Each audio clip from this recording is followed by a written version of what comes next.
হয়েছে। আজকে যে সেশনটা রাখা হচ্ছে টপিক হচ্ছে beyond the stethoscope venturing into research. আমাদের স্পিকার হিসেবে আছেন আমাদের এক চিনছেন আনোয়ার করিম মিজান ভাই।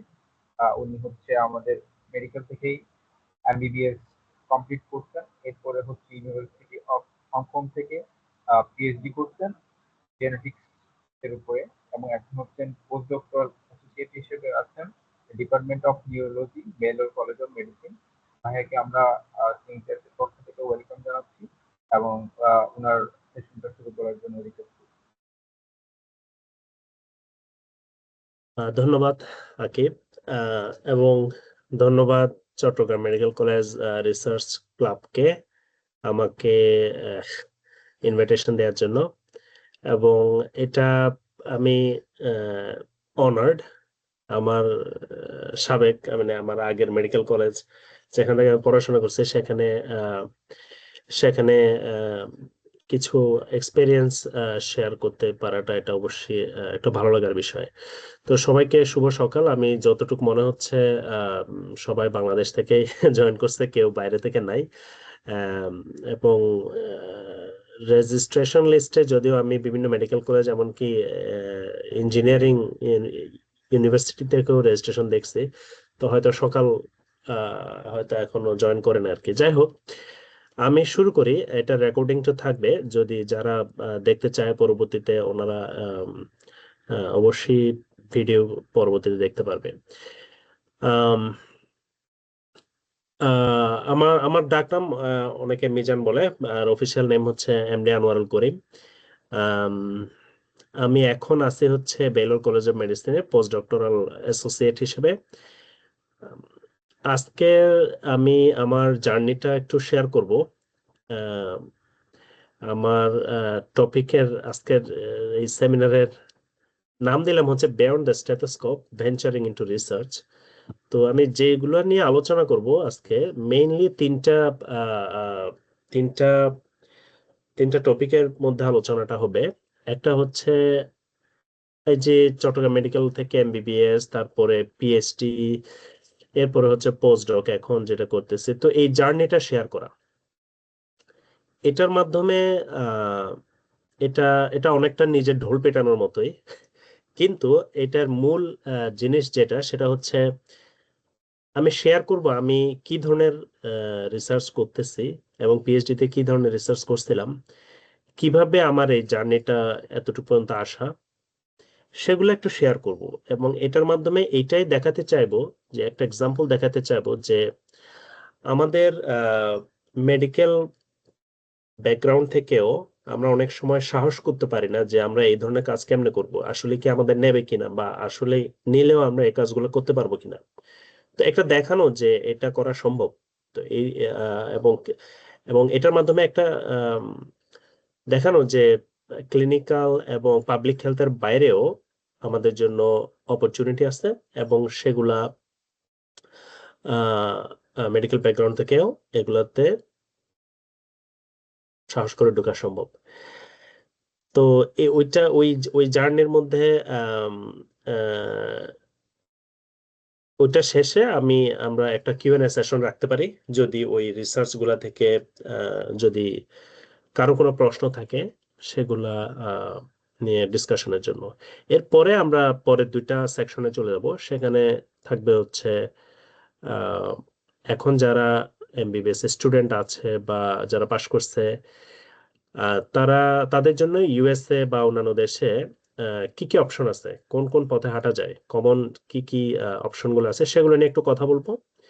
এবং এই যে এ ধরনের আহ, পথ পাড়ি দিতে হলে নিজেকে কিভাবে গড়ে তোলা যায়, মানে নিজের চান্স অফ সাকসেস কিভাবে বাড়ানো যায়, সেটা নিয়েও আমরা একটু কথা বলবো। এবং এরপর আবার একটা কিউএনএ সেশন থাকবে। আম,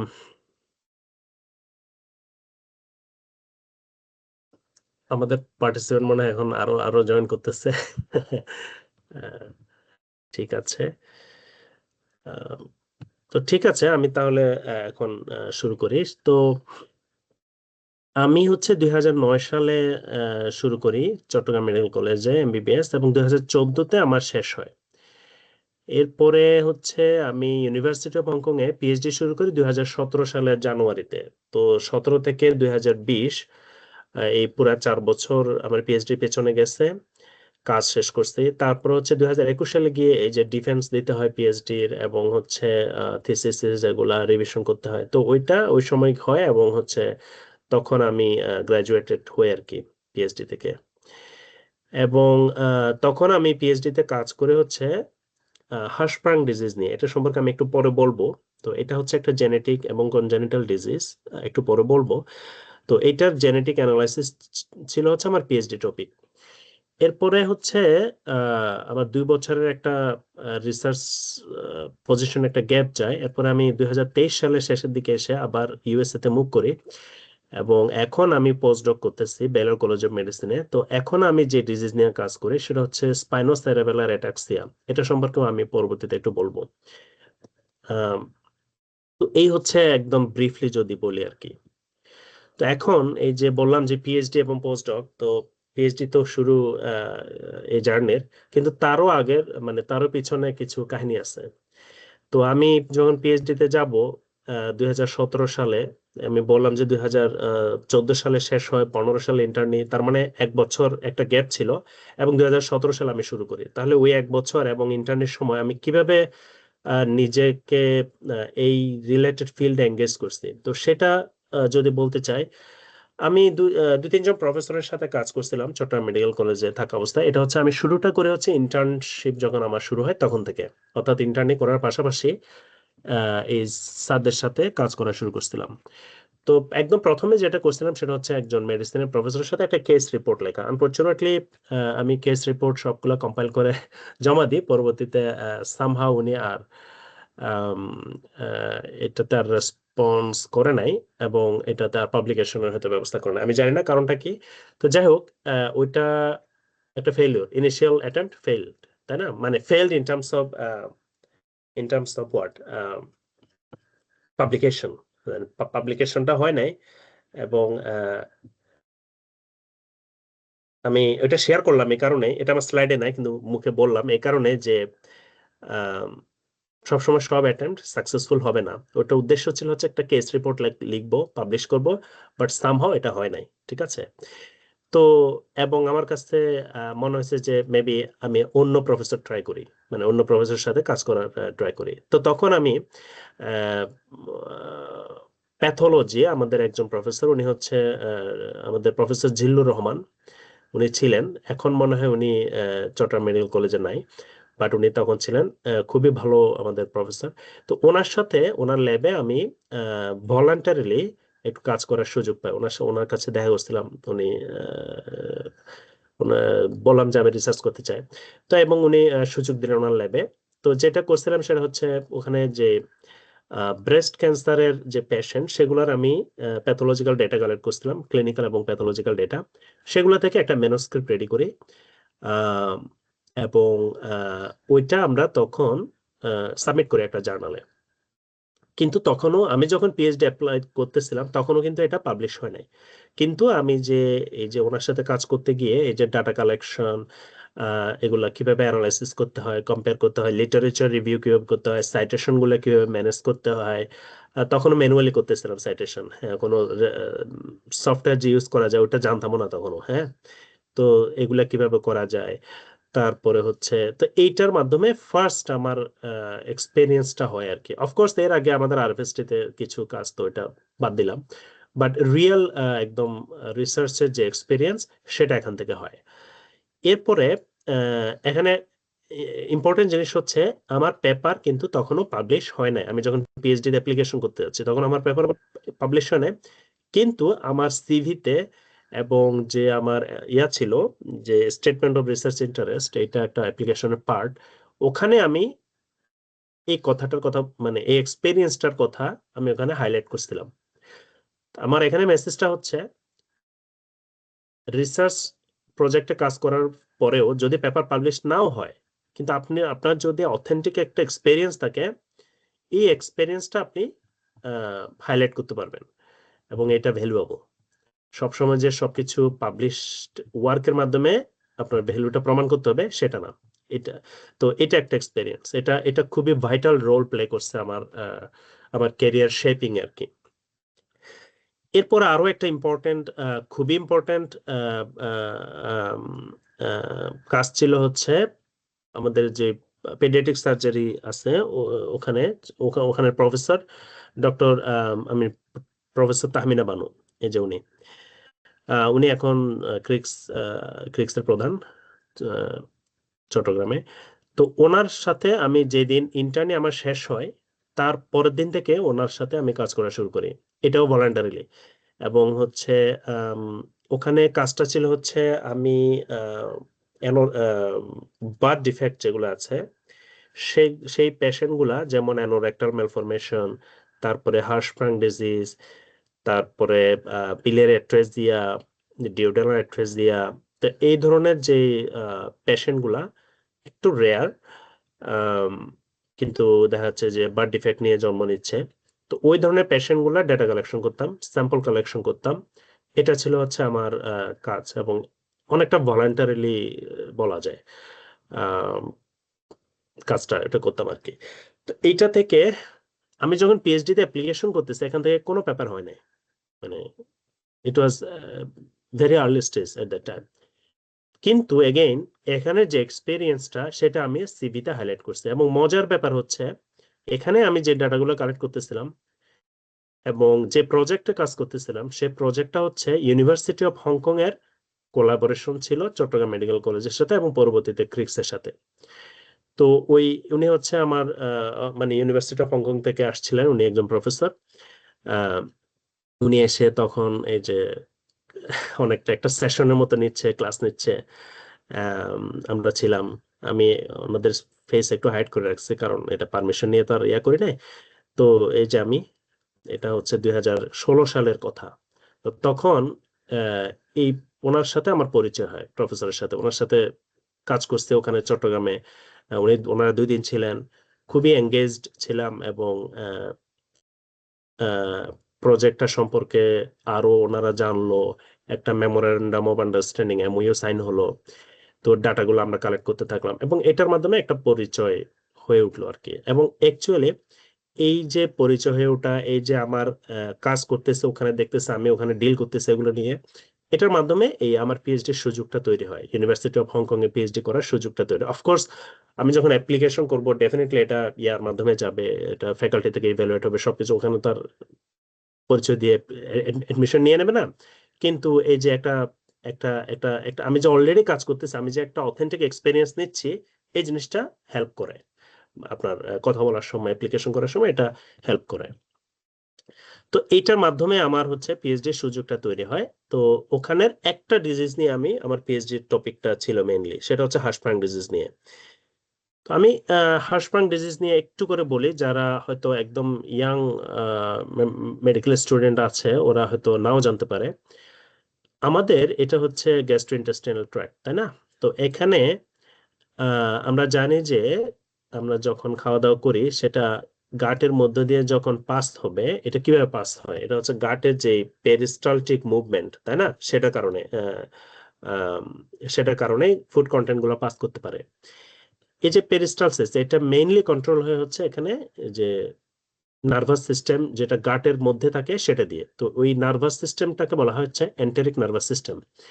এখন কোনো কারণে যদি এই যে ডিস্টাল পর্শনে, বিশেষ করে মানে মোর কমনলি ডিস্টাল পর্শনে যদি এই যে ইন্টেস্টাইনের যে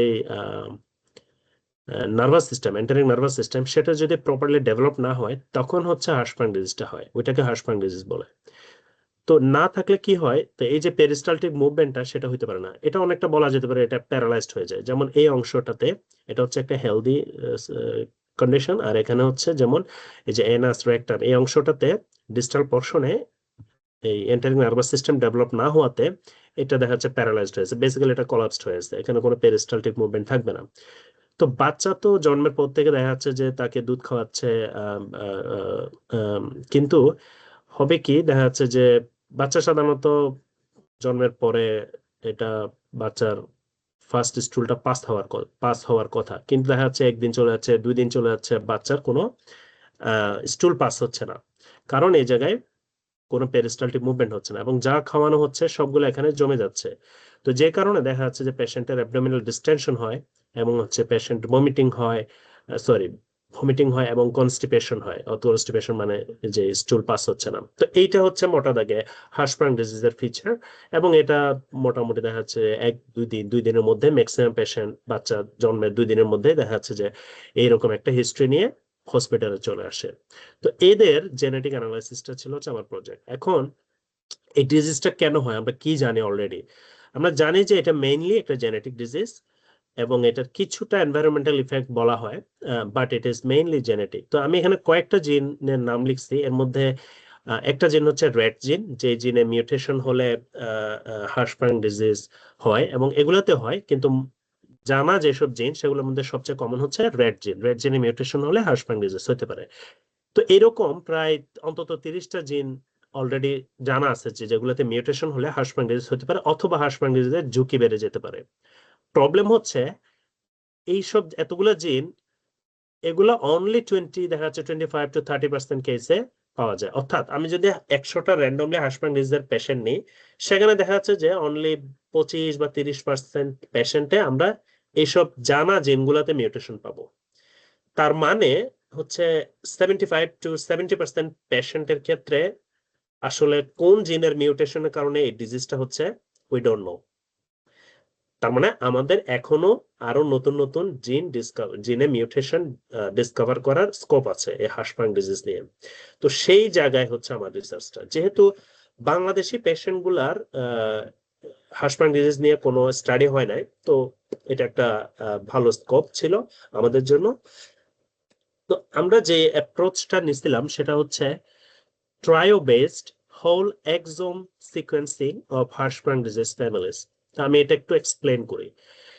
মানে আমাদের এটা বোঝাতে হচ্ছে যে আমরা কি স্ট্র্যাটেজি, জেনেটিক অ্যানালিসিসের জন্য কি স্ট্র্যাটেজিটা অ্যাপ্লাই করছিলাম। তো ট্রায়ো বেসড, ট্রায়ো মানে হচ্ছে অবশ্যই 3। 3 বলতে এখানে বোঝানো হচ্ছে যে আমরা প্রত্যেকটা হার্শপ্রাং ডিজিজের কেসের ক্ষেত্রে আমরা বাচ্চাটা নিয়েছি যে হার্শপ্রাং ডিজিজ আছে, তার বাবা এবং মাকেও ইনক্লুড করছি স্টাডিতে। তাদের 3জন থেকেই ব্লাড নেওয়া হয়েছে, স্যাম্পল নেওয়া হয়েছে। আচ্ছা, এটা হচ্ছে ট্রায়ো মানে হচ্ছে এটা হোল এক্সোম সিকোয়েন্সিং। তো হোল এক্সোম মানে কি? তো আমরা যদি আমাদের জিনোমটা চিন্তা করি, অর্থাৎ আমাদের যে সেলের গুলাতে তো 46টা ক্রোমোজোম আছে, ক্রোমোজোমের মধ্যে ডিএনএ আছে। এই ডিএনএ এর মধ্যে প্রায় 20,000-এর মতো জিন আছে, আমাদের 20,000-এর মতো জিন আছে। তো এখানে একটা জিন দেখানো হচ্ছে, জিনের মধ্যে থাকে কি এক্সনস এবং ইন্ট্রন থাকে, তাই না?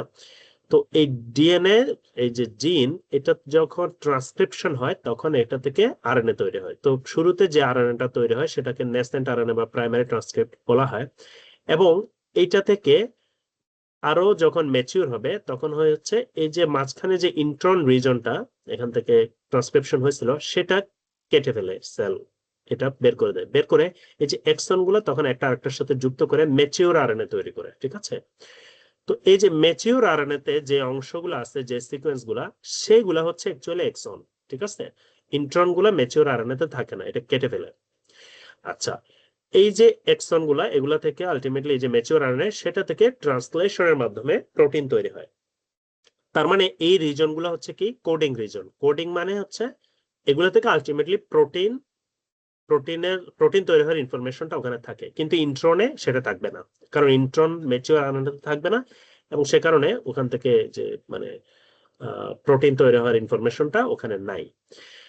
এখন এই এরকম প্রত্যেকটা জিনে দেখাচ্ছে এরকম এক বা একাধিক এক্সন থাকে, অনেক সময় 20-30টা পর্যন্ত এক্সন থাকতে পারে, অনেক সময় একটা এক্সন থাকতে পারে, মানে এটা জিন টু জিন ভ্যারি করে। তো এরকম আমাদের পুরা জিনোমে, আমাদের জিনোম বলতে বোঝা হচ্ছে পুরা ডিএনএ রিজনটা, অর্থাৎ 46টা যে ক্রোমোজোম, সবগুলা ক্রোমোজোমের পুরা ডিএনএ এর সিকোয়েন্সটা হচ্ছে আমাদের হোল জিনোম। এর মধ্যে এক্সন গুলা যদি আমি শুধুমাত্র নিই, শুধু এক্সন গুলা যখন কথা বলবো তখন এটাকে বলা হচ্ছে হোল এক্সোম। এখন এই exons only they are 1% of the genome, 99% হচ্ছে নন প্রোটিন কোডিং, অর্থাৎ এগুলোর থেকে প্রোটিন ইনফরমেশন থাকে না। তো এর মধ্যে ইন্ট্রন গুলো আছে, তারপর হচ্ছে একটা জিন এবং আরেকটা জিনের মাঝখানে যে ইন্টারজেনিক রিজন ওগুলো আছে। তো এই ধরনের অনেক কিছু আছে যেগুলো থেকে প্রোটিন তৈরির ইনফরমেশনটা থাকে না, ওগুলোকে বলে নন প্রোটিন কোডিং। তো আমার এখানে যে অ্যাপ্রোচটা ছিল সেটা হচ্ছে হোল এক্সোম সিকোয়েন্সিং, অর্থাৎ আমরা পুরো জিনোমের এই এক্সন গুলা যেগুলো থেকে প্রোটিন তৈরি হবে, প্রোটিন তৈরি ইনফরমেশনটা আসবে, সেই অংশগুলোকে সিকোয়েন্স করব। ঠিক আছে? তো এটাই ছিল হচ্ছে হোল এক্সোম, মানে এটা মানে হচ্ছে হোল এক্সোম সিকোয়েন্সিং। এটা আবার কি, এটা আমরা কিভাবে করছি? তো আমরা একটু আগে বলছিলাম যে আমরা ব্লাড কালেকশন করছি পেশেন্ট বাবা এবং মা থেকে, ব্লাড নিলাম। ব্লাডের মধ্যে আমরা জানি যে এখানে আরবিসি আছে, ডব্লিউবিসি আছে, প্লেটলেট আছে, কিন্তু আরবিসি তে তো এবং প্লেটলেটে তো নিউক্লিয়াস নাই ওখানে, সুতরাং ডিএনএ পাওয়ার কথা না। কিন্তু যেগুলো হোয়াইট ব্লাড সেল আছে সেগুলোতে আমরা জানি যে নিউক্লিয়াস আছে। তো তার মানে ওখানে ক্রোমোজোম আছে, ডিএনএ আছে। তো আমরা যেটা করব সেটা হচ্ছে এগুলো থেকে ডিএনএটা এক্সট্রাক্ট করব, তারপরে এই ডিএনএ গুলোকে ফ্র্যাগমেন্ট করব, তার টুকরা টুকরা করে ফেলবো। তো কল্পনাই করতে পারতেছেন যে এখানে তো মিলিয়নস অফ সেল আছে, তার মানে millions and millions of DNA fragment থাকবে এখানে। তারপরে আমরা এই স্যাম্পলটাকে একটা সিকোয়েন্সিং মেশিন, এটা হচ্ছে একটা সিকোয়েন্সিং মেশিন, সিকোয়েন্সিং মেশিনের মধ্যে দেব, এবং এই মেশিনটা ওই এখানে যে ফ্র্যাগমেন্ট গুলো দেখাচ্ছে এগুলো সিকোয়েন্স করবে। তো সিকোয়েন্সিং করে সে একটা ডাটা ফাইল তৈরি করবে এরকম দেখতে। তো এখানে যেমন আমরা দেখতে পাচ্ছি হচ্ছে এখানে 6টা মাত্র সিকোয়েন্স দেখানো হচ্ছে, মানে এখানে তো আমি বললাম যে মিলিয়নস অফ ফ্র্যাগমেন্ট থাকবে এরকম ডিএনএ ফ্র্যাগমেন্ট, সেগুলো থেকে মাত্র 6টার সিকোয়েন্স এখানে দেখানো হচ্ছে। তো এই যে প্রত্যেকটা 4টা লাইন মিলে একটা সিকোয়েন্স, 1 2 3 4, এই 4টা মিলে হচ্ছে একটা সিকোয়েন্স বা একটা রিডের ইনফরমেশন। তো প্রথম হচ্ছে ওই সিকোয়েন্সের একটা আইডি দিয়ে দিচ্ছে সফটওয়্যার মানে মেশিনটা। তারপর হচ্ছে যেমন সি জি টি টি এ এ ব্লা ব্লা ব্লা, এটা হচ্ছে তার সিকোয়েন্স, এবং একটা প্লাস সাইন আছে। এরপর হচ্ছে এই যে বি বি এফ এফ কি কতগুলো দেখা যাচ্ছে, এগুলো হচ্ছে এই যে প্রত্যেকটা যে নিউক্লিওটাইড এখানে ডিটেক্ট করছে সেগুলার কোয়ালিটি ইন্ডিকেট করে, এবং সেটা আমি আপনি হয়তো বুঝতে পারবো না, কিন্তু মেশিন বা সফটওয়্যার মানে কম্পিউটার এটা রিড করতে পারবে, এটা বুঝতে পারবে যে ওকে সফটওয়্যারটা বলতেছে বা মানে মেশিনটা বলতেছে যে এই জায়গায় আমি সি ডিটেক্ট করছি। এখন এই কোয়ালিটি স্কোর দিয়ে মিন করেছে সে কতটুকু কনফিডেন্ট, ওখানে যে সি ডিটেক্ট করছে সে ওখানে কতটুকু কনফিডেন্ট। তো সেটা হচ্ছে কোয়ালিটি স্কোর। যাই হোক, এটা বলার উদ্দেশ্য হচ্ছে এখানে আমি মাত্র 6টা ফ্র্যাগমেন্ট দেখাচ্ছি, কিন্তু একটা স্যাম্পল থেকে এরকম মিলিয়নস মানে লক্ষ লক্ষ ফ্র্যাগমেন্ট এরকম সিকোয়েন্স ইনফরমেশন তৈরি হবে, এবং আপনাকে এরকম একটা ফাইল দেওয়া হবে একটা পেশেন্ট থেকে। তো এখন প্রশ্ন হচ্ছে আপনি এই এত বড় একটা ডাটা সেট এটা আপনি কিভাবে অ্যানালাইজ করবেন? এই ডাটা অ্যানালাইসিস করে আপনি মিউটেশন কিভাবে আইডেন্টিফাই করবেন? তারপরে না হয় আপনি একটা পেশেন্টের মিউটেশন ডিটেক্ট করলেন, তো এই আপনি কেমনে বুঝবেন যে এই মিউটেশনটা কি বাচ্চার ক্ষেত্রে নতুন করে হয়েছে, নাকি বাবা থেকে আসছে, নাকি মায়ের থেকে আসছে, নাকি একটা মিউটেশন বাবা থেকে আসছে একটা মিউটেশন মা থেকে আসছে? তার মানে প্রত্যেকটা পেশেন্টের এবং প্রত্যেকটা তার বাবা মা প্রত্যেকের আপনার মিউটেশন গুলো ডিটেক্ট করতে হবে। ডিটেক্ট করে আপনার এটাও ডিটেক্ট করতে হবে যে এটা কি বাবা থেকে আসছে নাকি মা থেকে আসছে, নাকি বাচ্চার ক্ষেত্রে নতুন করে হয়েছে। এবং হচ্ছে মিউটেশন এরকম অনেক ডিটেক্ট করতে পারবেন। তারপরে ডিটেক্ট করতে হবে, আপনাকে চিন্তা করতে হবে যে এটা কি হার্শফ্রান্ডিজের জানা একটা জিন নাকি নতুন জিন, মানে নতুন মিউটেশন মনে হচ্ছে, এবং নতুন যদি একটা মিউটেশন হয় সেটা কি কোনো বিনাইন মিউটেশন মনে হচ্ছে নাকি আসলে এটা হার্শফ্রান্ডিজ তৈরি করতে পারে। এরকম অনেক কিছু চিন্তা ভাবনা করার বিষয় আছে, অনেক কিছু অ্যানালাইসিস করার বিষয় আছে। তো সেগুলো কিভাবে করবেন সেটা বলার স্কোপ আজকে নাই, আমি এটা আজকের স্কোপের বাইরে। তারপর আমি এই একটা জাস্ট একটা ইন্ট্রোডাক্টরি কনসেপ্টের জন্য যে কেউ যদি ইন্টারেস্টেড হন তাহলে এই লিংকে যেতে পারেন, অথবা এই কিউআর কোডটা স্ক্যান করতে পারেন। এখন করতে না চাইলেও পরবর্তীতে যখন রেকর্ডেড এটা রিলিজ করা হবে তখনও আপনারা এই জায়গা থেকে ইয়া করতে পারেন, স্ক্যান করে ভিডিওটা দেখতে পারেন। এটা একটা কোম্পানি থেকে ভিডিওটা বানানো, এখানে গিয়ে আপনি কিছু প্রিলিমিনারি আইডিয়া পেতে পারেন আর কি। তো যাই হোক, সেটা প্রসেস সম্পর্কে আমি আর না যাই। তো ধরে নেন যে আমি প্রসেসগুলো শিখছি এবং করছি, করার পরে হচ্ছে নতুন কিছু জিন ওখানে ডিটেক্ট করা হয়েছে, এবং এর মধ্যে একটা জিন আমি এখানে হাইলাইট করি, সেটা হচ্ছে DYNC1H1। এটা হচ্ছে একটা ডাইনিন জিন।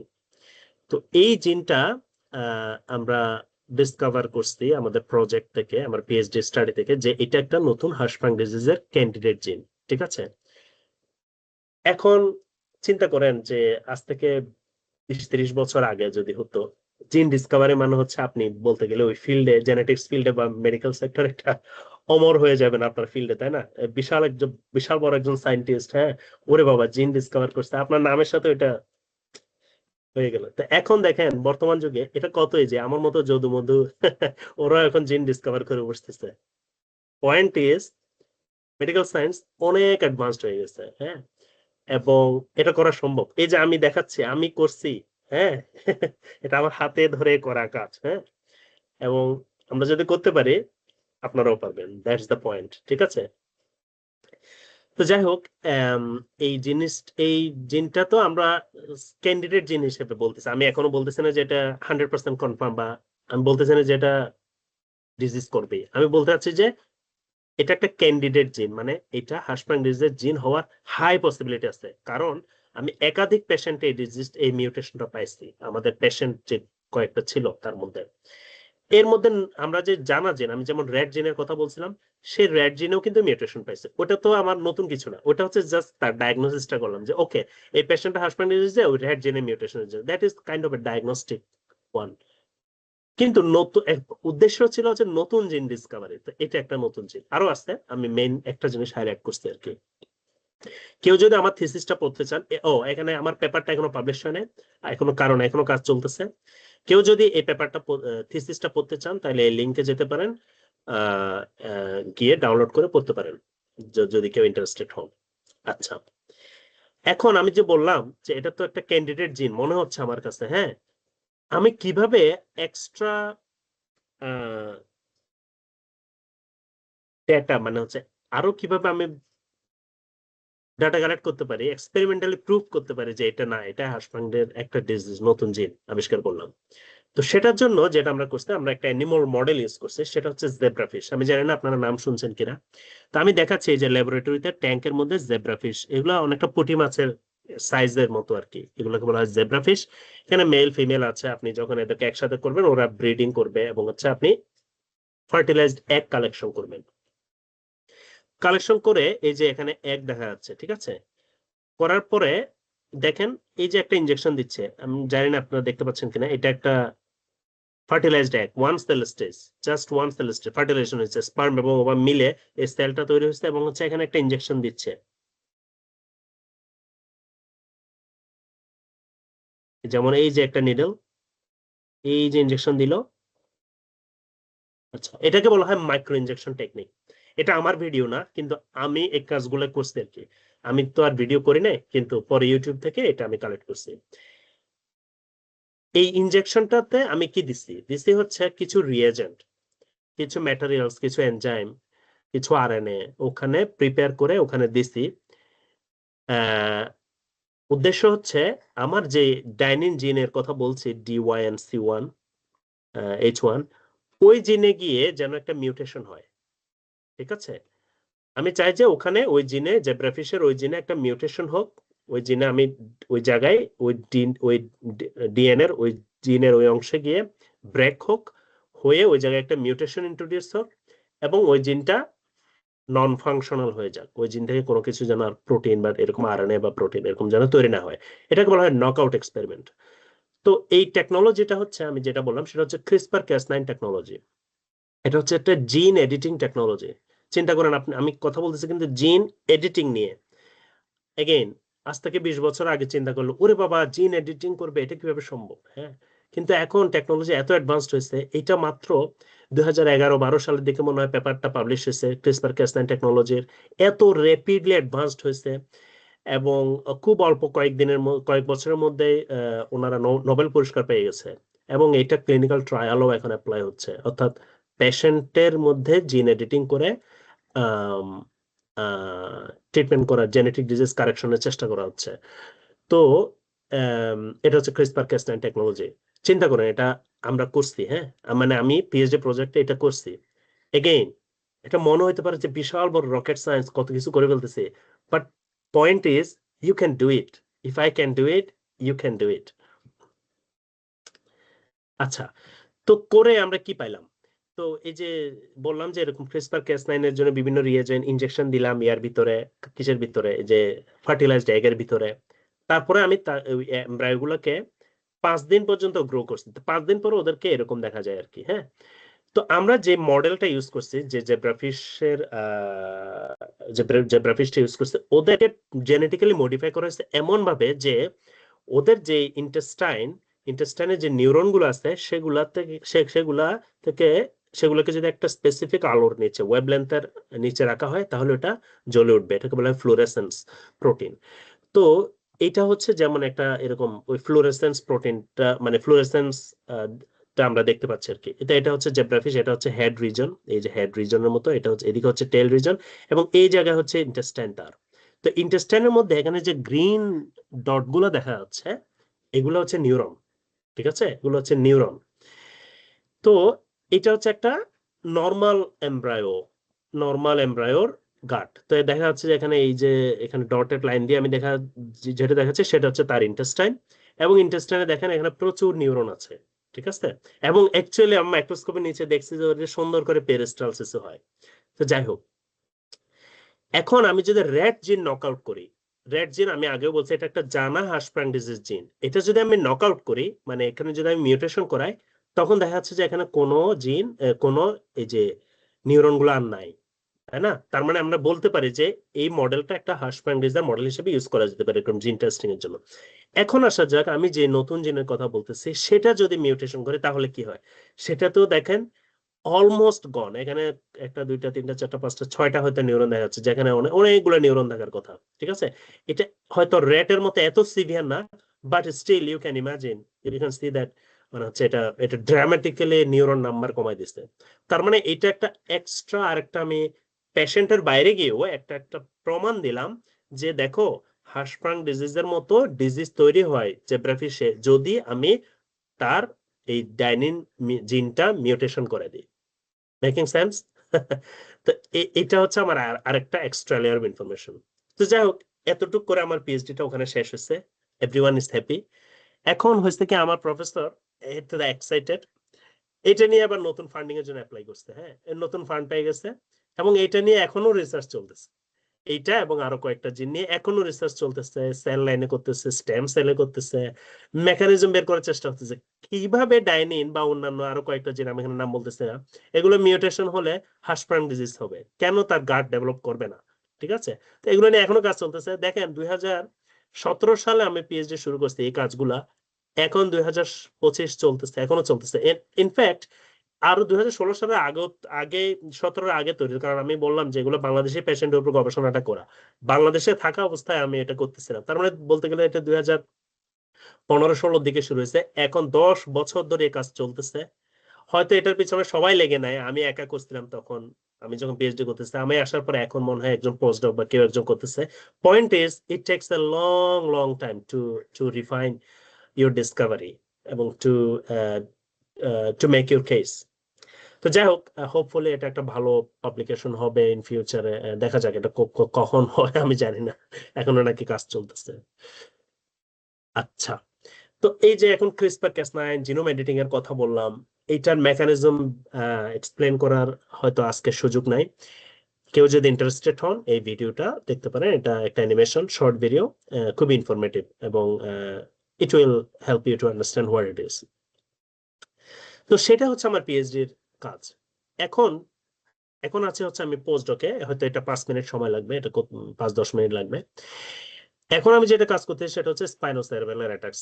এটা কি ডিজিজ? এটা হচ্ছে যেমন এখানে হচ্ছে একটা নর্মাল মানুষের, আমরা এই রিজনটা দেখতে পাচ্ছি ব্রেনের।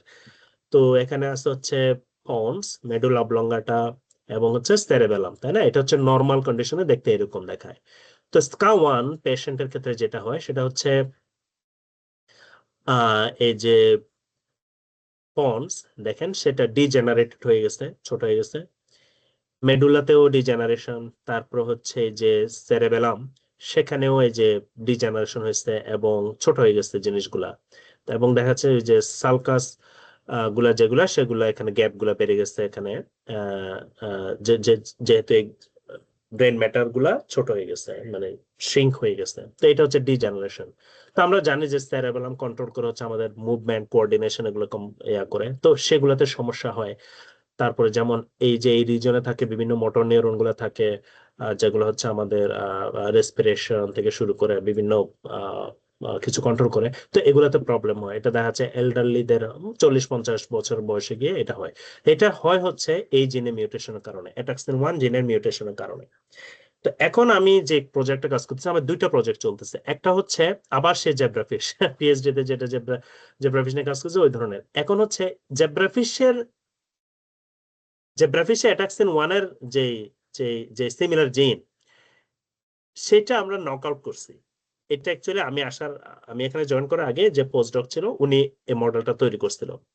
তো নক আউট করে উনি মডেল তৈরি করে চলে গেছে। তো এখন আমি এসে যেটা করতেছি সেটা হচ্ছে এই ফিশ গুলাকে ক্যারেক্টারাইজ করার চেষ্টা করতেছে, জানার চেষ্টা করতেছি যে ওকে, এই জিনটা তো আমি মিউটেশন করলাম, মিউটেশন করলে তাদের আদৌ কোনো সমস্যা হয় কিনা, কি সমস্যা হয়, যেমন তাদের সার্ভাইভালে কোনো সমস্যা হয় কিনা, তাদের গ্রোথে কোনো সমস্যা হয় কিনা, তারপরে তাদের এবং বিভিন্ন বিহেভিয়ারাল অ্যাসপেক্টস গুলো আমরা দেখতেছি।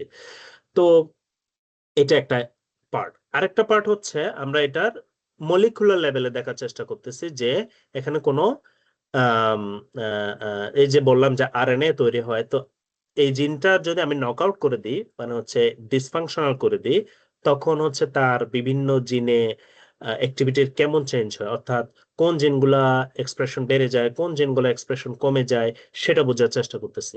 তো সেটার জন্য আমরা যেটা করছি সেটা হচ্ছে যে ওয়াইল্ড টাইপ যেটা নট মিউট্যান্ট এই ধরনের কিছু এমব্রায়ো নিচ্ছি, তারপর হচ্ছে নকআউট গ্রুপের কিছু এমব্রায়ো নিচ্ছি, তারপরে তাদের আরএনএ গুলা এবার এক্সট্রাক্ট করছি। এর আগে যেটা বললাম পিএইচডি প্রজেক্টের ক্ষেত্রে আমরা ডিএনএ এক্সট্রাক্ট করে ওই ডিএনএ সিকোয়েন্স করছি। এবার যেটা করতে সেটা হচ্ছে আরএনএ আইসোলেট করে সেগুলার সিকোয়েন্স করতেছি। ঠিক আছে? তো এগেইন এখানেও এরকম ডাটা তৈরি হবে, আপনাকে ডাটা দেবে, then you have to analyse it, এবং আপনাকে ডিটেক্ট করতে হবে যে কোন জিনগুলা বেশি এক্সপ্রেশন হচ্ছে, কোন জিনগুলা কম এক্সপ্রেশন হচ্ছে কম্পেয়ার টু নর্মাল সিচুয়েশন। তো সেটার মাধ্যমে হয়তো মলিকুলার লেভেলে আমরা হয়তো কিছু বোঝার চেষ্টা করতে পারি যে এই জিনের কাজগুলা কি। ঠিক আছে? তো সেটা আমরা যেটা দিয়ে করতে সেটা হচ্ছে বাল্ক আরএনএ-seq, এটা এখন চলতেছে, অলমোস্ট শেষ অ্যাকচুয়ালি। এটা হয়তো পেপারও আমরা সাবমিট করব কয়েক মাসের মধ্যে। আরেকটা প্রজেক্ট চলতেছে, সেটা তো হচ্ছে আমরা জেব্রাফিশের বদলে সেটা হচ্ছে আমরা মাউস মডেল ইউজ করতেছি। এখানে হচ্ছে এই মাউসটা একটা SCA1 মাউস মডেল, অর্থাৎ এই যে স্পাইনোসেরেব্রাল অ্যাটাক্সিয়া এই ডিজিজের একটা মাউস মডেল। এখানে আমি যেটা করতে যাচ্ছি সেটা হচ্ছে এদের এই যে একটু আগে যেটা ছবি দেখালাম সে তাদের সেরেবেলাম এবং স্পাইনাল কর্ড, ব্রেন স্টেম, মানে হচ্ছে পন্স, মেডুলা সবগুলোতে ইনভলভমেন্ট হয়। সেরেবেলামটা হচ্ছে মেইনলি। তো সেরেবেলাম নিয়ে আসলে এটা অনেক গবেষণা হয়েছে ডিজনে, কিন্তু স্পাইনাল কর্ড নিয়ে তেমন গবেষণা হয় নাই। তো সেই জায়গাটা বোঝার চেষ্টা করতে যে স্পাইনাল কর্ডে যেমন এখানে আমাদের তো যেমন গ্রে ম্যাটার আছে, হোয়াইট ম্যাটার আছে, বিভিন্ন ধরনের সেল আছে, যেমন বিভিন্ন ধরনের নিউরন আছে, সেন্সরি নিউরন, মোটর নিউরন, তারপর আছে হচ্ছে যেমন এখানে অ্যাস্ট্রোসাইট আছে, মাইক্রোগ্লিয়া আছে, অলিগোডেন্ড্রোসাইট আছে, অর্থাৎ বিভিন্ন ধরনের সেল আছে। তো যেটা বোঝার চেষ্টা করতেছে সেটা হচ্ছে কোন ধরনের সেলে, স্পাইনাল কর্ডের কোন ধরনের সেলে কি ধরনের সমস্যা হয় মলিকুলার লেভেলে। তো সেটা করার জন্য আমরা যে অ্যাপ্রোচটা অ্যাপ্লাই করছি সেটাকে বলা হয় সিঙ্গেল নিউক্লিয়ার আরএনএ-seq। এটা মানে কি? এটা মানে হচ্ছে এখানে যদি ব্রেন দেখাচ্ছে, ধরেন আমরা এখানে স্পাইনাল কর্ড আছে, স্পাইনাল কর্ডটা আমি নিলাম মাউস থেকে, নিয়ে তার প্রত্যেকটা সেল যেগুলো আছে সেল থেকে নিউক্লিয়াই আইসোলেট করব, নিউক্লিয়াস গুলো বের করে আনবো। করার পরে এরপরে ওই প্রত্যেকটা নিউক্লিয়াসে কি আরএনএ আছে, কি পরিমাণ আছে সেটা আমরা সিকোয়েন্সিং করব। করার পরে তাহলে বুঝতে পারবো যে ওকে, কোন ধরনের সেলে বা কোন ধরনের নিউক্লিয়াসে, কোন ধরনের সেলে নিউক্লিয়াসে কি ধরনের সমস্যা হচ্ছে সেটা বোঝার চেষ্টা করতে পারবো। সেটা হচ্ছে সিঙ্গেল নিউক্লিয়াস আরএনএ-seq। এর আগে যেটা বললাম সেটা হচ্ছে বাল্ক, সেটা হচ্ছে পুরো এমব্রায়ো আমি নিয়ে নিচ্ছি, এখানে কোনো ইন্ডিভিজুয়াল আমার আইডেন্টিটি নেই, সেলের আইডেন্টিটি নাই। এখানে হচ্ছে প্রত্যেকটা সেলের বা নিউক্লিয়াসের আমার আইডেন্টিটি আছে, যে আমি এগুলাতে কোন সেলে কি সমস্যা হচ্ছে সেটা বুঝতে পারবো। সেটা হচ্ছে সিঙ্গেল নিউক্লিয়ার আরএনএ-seq। অ্যাকচুয়ালি এটাও ডান এবং এটা ডাটা অ্যানালাইসিস অলমোস্ট ডান। এরপরে হচ্ছে আরো একটা লেয়ার এখানে কমপ্লেক্সিটিটা আমরা এড করতেছি, সেটা হচ্ছে স্পেশাল ট্রান্সক্রিপ্টোমিক্স বলা হয়। এটার মানে কি? এখানে যেটা প্রবলেম সেটা হচ্ছে আপনি স্পাইনাল কর্ডের নিউক্লিয়াস গুলো নিয়ে যখন আইসোলেট করবেন, আপনি তো বুঝতে পারতেছেন না এখন একটা নিউক্লিয়াস, ধরেন নিউরনের একটা নিউক্লিয়াস, সেটা কোন জায়গা থেকে আসছে, সেটা কি সার্ভাইকাল রিজন থেকে আসছে নাকি লাম্বার রিজন থেকে আসছে, এই ইনফরমেশনটা আপনি হারিয়ে ফেলছেন। স্পেশাল ট্রান্সক্রিপ্টোমিক্সে যেটা করা হয় সেটা হচ্ছে আপনি ওইটাও ডিটেক্ট করতে পারবেন। মানে হচ্ছে কোন সেলে কি ধরনের চেঞ্জ হচ্ছে এবং ওই সেলের লোকেশনটা কোথায় স্পাইনাল কোডে অ্যানাটমিক্যালি, এই জিনিসটাও ডিটেক্ট করা যাবে। এইটা যেমন আমি আগে করি না, এখন মানে করা শেষ। Special transcriptomics right now I do not have any idea, but I will do it. তো এইটা ছিল হচ্ছে আমার পোস্ট ডক্টরাল রিসার্চের অনগোয়িং প্রজেক্ট। তো এমন না যে আমি সারা জীবন শুধু এগুলোই করছি, আমি জবও করছি কিন্তু। তো যেমন পিএইচডি এর পরে, এমবিবিএস এর পরে যখন পিএইচডি শুরু করব, এর মাঝখানে কিন্তু আমার 1 বছরের একটা ফুল টাইম জব করছে। আমি কিন্তু লেকচারার হিসেবে ছিলাম একটা চট্টগ্রাম একটা মেডিকেল কলেজে, চট্টগ্রাম ইন্টারন্যাশনাল মেডিকেল কলেজে। তো ওখানে লেকচারার হিসেবে ছিলাম। আমি যে রিসার্চের কথা বলতেছি তখন ওগুলো কিন্তু ভলান্টারি বেসিসে পার্ট টাইম আমি লেকচারে লেকচারগিরি করতাম। তারপর হচ্ছে সন্ধ্যায় গিয়ে গিয়ে এগুলো করতাম, এই যে বিভিন্ন ল্যাবে গিয়ে বা পেডিয়াট্রিক সার্জারিতে গিয়ে ডাটা কালেকশন। আমি এটা বলতে চাচ্ছি, এই যে আপনি যখন এটা করতে যাবেন, রিসার্চ যদি করতে যাবেন, এমন না যে আপনি ফুল টাইম একদম না খেয়ে আপনি ভাতে মরবেন, ওরকম না।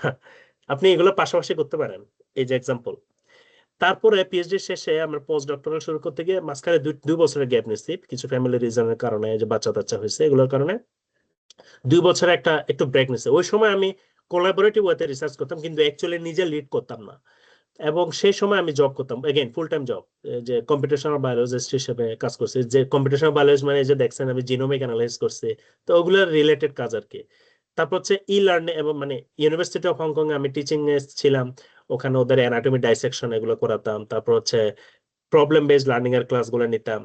তারপর হচ্ছে তাদের একটা ই লার্নিং টিম ছিল ওখানে, হচ্ছে ওই কোভিড এর সময় ই লার্নিং সেক্টরটা খুব ডেভেলপ করছিল। তো ওখানে ই লার্নিং ম্যাটেরিয়ালস গুলা তৈরি করা, তো ওই সেক্টরে আমি কাজ করছিলাম। এবং আম, হ- আমি আসার আগে, ইউএস এর আসার আগে ওখানে অ্যাকচুয়ালি আমার অ্যাসিস্ট্যান্ট লেকচারার হিসেবে জয়েন করার অফার ছিল, but for some reason I move to US to do research. তো এই ছিল হচ্ছে জার্নি।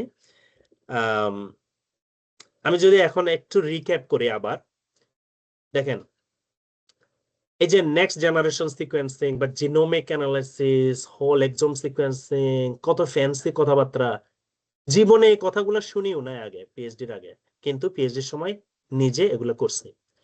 ক্রিসপার ক্যাস9 জিনোম এডিটিং, তাই না? কখনো শুনি নাই। আপনারা হয়তো এখন শুনছেন বা ক্লাসে শুনছেন বা রিসেন্টলি এগুলো নিয়ে নোবেল পুরস্কার পাওয়া হতো, কিন্তু আমি এগুলো জীবনে শুনিও নাই তখন। পিএইচডিতে এসে এগুলো করছি, জিনোম এডিটিং করছি। জীবনে কখনো কোড লিখি নাই, ঠিক আছে? ব্যাশ স্ক্রিপ্টিং বলে যে একটা ল্যাঙ্গুয়েজ আছে, কম্পিউটার ল্যাঙ্গুয়েজ, সেটা সম্পর্কে আমি জীবনে কখনো শুনিও নি। হাই পারফরমেন্স কম্পিউটিং ফ্যাসিলিটি কি, এটা জীবনে কখনো শুনি নাই। স্টিল এই কোডিং, এই ব্যাশ স্ক্রিপ্টিং এবং high performance computing facility use করে আমি এই নেক্সট জেনারেশন সিকোয়েন্সিং ডাটা অ্যানালিস্টটা পিএইচডি তে করছি। পোস্ট ডকে এসে আরএনএ সিকোয়েন্সিং করতেছে। আমি আগে পিএইচডি তেও আমি আরএনএ সিকোয়েন্সিং করে নাই, সিঙ্গেল নিউক্লিয়ার আরএনএ সিকোয়েন্সিং করতেছে। এগুলো খুবই মডার্ন টেকনিক, এবং এগুলো আমি আগে করি নাই। পোস্ট ডকে এই 2 বছর আগেও আমি করি না, এখন এগুলো করা শেষ। এবং চিন্তা করতেছে আরো একটু কম, আরো অ্যাডভান্স লেভেলে যাবো, সেটা হচ্ছে স্পেশাল ট্রান্সক্রিপ্টোমিক্স। বিন্দু মাত্র আইডিয়া নেই, আমার ডাটা এসে বসে আছে, আমি এখন সময় পাচ্ছি না এগুলো অ্যানালাইজ করার। It's challenging, but I will do that. এটা কে জানেন নাকি এটা কে? এটা হচ্ছে আইনস্টাইন, তাই না? তো এখন হয়তো অনেকে আমি এত এই করে ফেলছি সে করে ফেলছি, নিজের ঢোল পেটানো দেখে হয়তো নিজে নিজে, মানে অনেকে হয়তো আমাকে ভাবতেছেন যে এটা বাঙালি আইনস্টাইন ভার্সন মনে হয়, যে আমি একটা জিনিয়াস বাঙালি আইনস্টাইন ভার্সন। হ্যাঁ, কিন্তু আসল কথা হচ্ছে আপনি আমার ফ্রেন্ড থেকে জিজ্ঞেস করেন, স্যারদের থেকে জিজ্ঞেস করেন, ওরা বলবে যে আমি খুবই একজন এভারেজ স্টুডেন্ট। এবং সেটাও মিথ্যা, আমি আসলে বিলো এভারেজ স্টুডেন্ট। প্রতিদিন সাপ্লি খেতাম, মানে হচ্ছে প্রতিদিন ওই যে কি বলে আইটেম আছে না, এই যে আইটেমে গিয়ে প্রতিদিন ব্যাম্বো খাইতাম। কত সাপ্লি যে খাইছি, টার্মে ফেল করতাম, আইটেমে ফেল করতাম। এক গাদা বসে থাকতো আমার ইয়াতে বসে, অর্থাৎ এরকম ব্যাক বেঞ্চার, এরকম মানে একদম ব্যাক বেঞ্চার না, মানে হচ্ছে বুঝতে পারতেছেন এটা, মানে আমি বলতে চাচ্ছি খুবই average, not really on the top, not even near the top, খুবই এভারেজ বা বিলো এভারেজ। আমি নিজেকে মনে করি যে বিলো এভারেজ, হয়তো আমার ফ্রেন্ডরা হয়তো অনেকে বলে যে এটা এভারেজ। যাই হোক, পয়েন্ট ইজ, আমাকে আইনস্টাইন এরকম বাঙালির আইনস্টাইন ভার্সন মনে করার কোনো ইয়া নাই, যে আমি এতগুলো কথা বললাম সেটা সম্পর্কে। নিজের ঢোলগুলো এই জন্যই পিটাইলাম, এই জন্যই এই কথাগুলো বললাম যে আমি এটা করছি সেটা করছি, দেখানো যে আমরা মেডিকেল ব্যাকগ্রাউন্ড থেকে এসে একদম খুবই সিম্পল একটা স্টুডেন্ট হয়েও এই কাজগুলো করা সম্ভব। এবং মজার ব্যাপার হচ্ছে এইগুলো আসলে অতটা অ্যাডভান্স না। আমি যে কাজগুলো বলতেছি এর চেয়ে কত অ্যাডভান্স লেভেল, কত হাইটেক কাজ মেডিকেল ব্যাকগ্রাউন্ড থেকে আমার পরিচিত জনের মধ্যে আছে। কত ভালো ভালো জায়গায় পাবলিশ করতেছে, নেচারে, সায়েন্সে পাবলিশ করতেছে, এই যে আমাদের মেডিকেল ব্যাকগ্রাউন্ড থেকে আসা। হয়তো আমি তাদের মতো না, কিন্তু অলরেডি দেখতে পাচ্ছেন যে এটা করা সম্ভব, এই কাজগুলো করা সম্ভব। তো আমি যদি এটা করতে পারি, আমি এটা গ্যারান্টি দিয়ে বলতে পারি যে এখানে যারা প্রত্যেকটা মেডিকেল স্টুডেন্ট আছে বা প্রত্যেকটা পাবলিক ভার্সিটির যারা স্টুডেন্ট আছে, প্রাইভেট ভার্সিটির যারা স্টুডেন্ট আছে, অর্থাৎ যারা এই যে বাংলাদেশে এডুকেশন সিস্টেমে পড়াশোনা করতেছে ভালো মতো, you can do it. Just যেটা লাগবে সেটা হচ্ছে একটু সাহস এবং হচ্ছে একটু নিজেকে প্রিপেয়ার করার মেন্টালিটি। এটা যদি করতে পারেন, you can do it, I can guarantee it. আমি এই পর্যন্ত দেখি নাই যে লেগেছিল কিন্তু ফেল করছে, রিসার্চে আসতে চাইছে কিন্তু ফেল করছে। টানা লেগেছিল, এটা থাকতে হবে, লেগে থাকতে হবে। তো দ্যাট ইজ মাই পয়েন্ট। এবং আমার মনে হয় আমরা এখন একটা কিউএনএ সেশনে যাইতে পারি। এখানে হচ্ছে আপনাদের কোনো কোয়েশ্চেন থাকলে, এখন যতটুকু করলাম সেগুলো যা বললাম, রিসার্চ যেগুলো করছি বা বলছি, এগুলো সম্পর্কে যদি কারো কোনো কোয়েশ্চেন থাকে আমি আমার মনে হয় এখন নিতে পারি। After that will go to কি করতে পারেন আপনারা, বা কি করা দরকার, বা কি কি পথ আছে সেগুলো নিয়ে হয়তো ডিসকাস করব, কারো কোনো কোয়েশ্চেন যদি থাকে।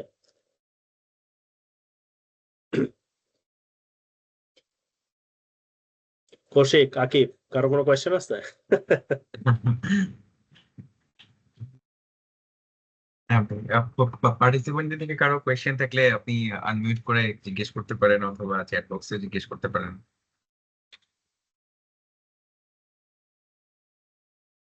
ভাই, আমার যেটা হচ্ছে, আমি জানতাম না আপনি ডিরেক্ট পিএইচডি তে গিয়েছেন।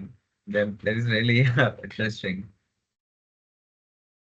মানে এমবিবিএস এর পরে ডিরেক্ট পিএইচডি তে যাওয়া, ইটস কোয়াইট ডিফিকাল্ট। না, এখানে বিভিন্ন ওয়ে আছে। যেমন ইউএসএ তে আসতে হলে, আমি হয়তো এটা একটু পরের স্লাইডেও আছে, ইউএস তে আসতে আম, ইয়া লাগে না, ব্যাচেলর মানে মাস্টার্স লাগে না, সরাসরি পিএইচডি তে আসা যায়। হ্যাঁ, অন্যান্য অনেক দেশেও সরাসরি পিএইচডি তে যাওয়া যায়। আবার অনেক সময় যেটা হয়, এমফিল এডমিশন বা মাস্টার্স এডমিশনে then you can switch to PhD. Actually আমার ক্ষেত্রে যেটা হয়েছিল সেটা হচ্ছে আমি এমফিল এডমিশন, আমার এডমিশনটা ছিল এমফিলে, ঠিক আছে?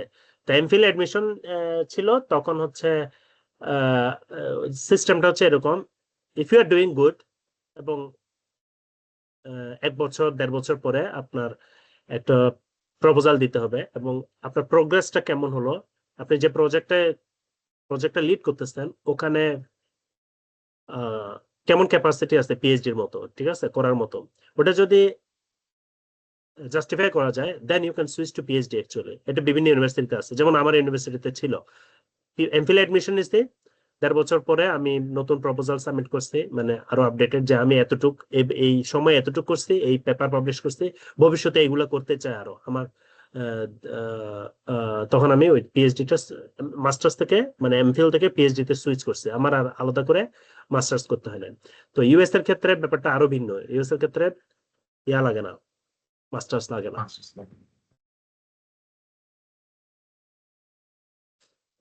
কারো কোনো কোয়েশ্চেন?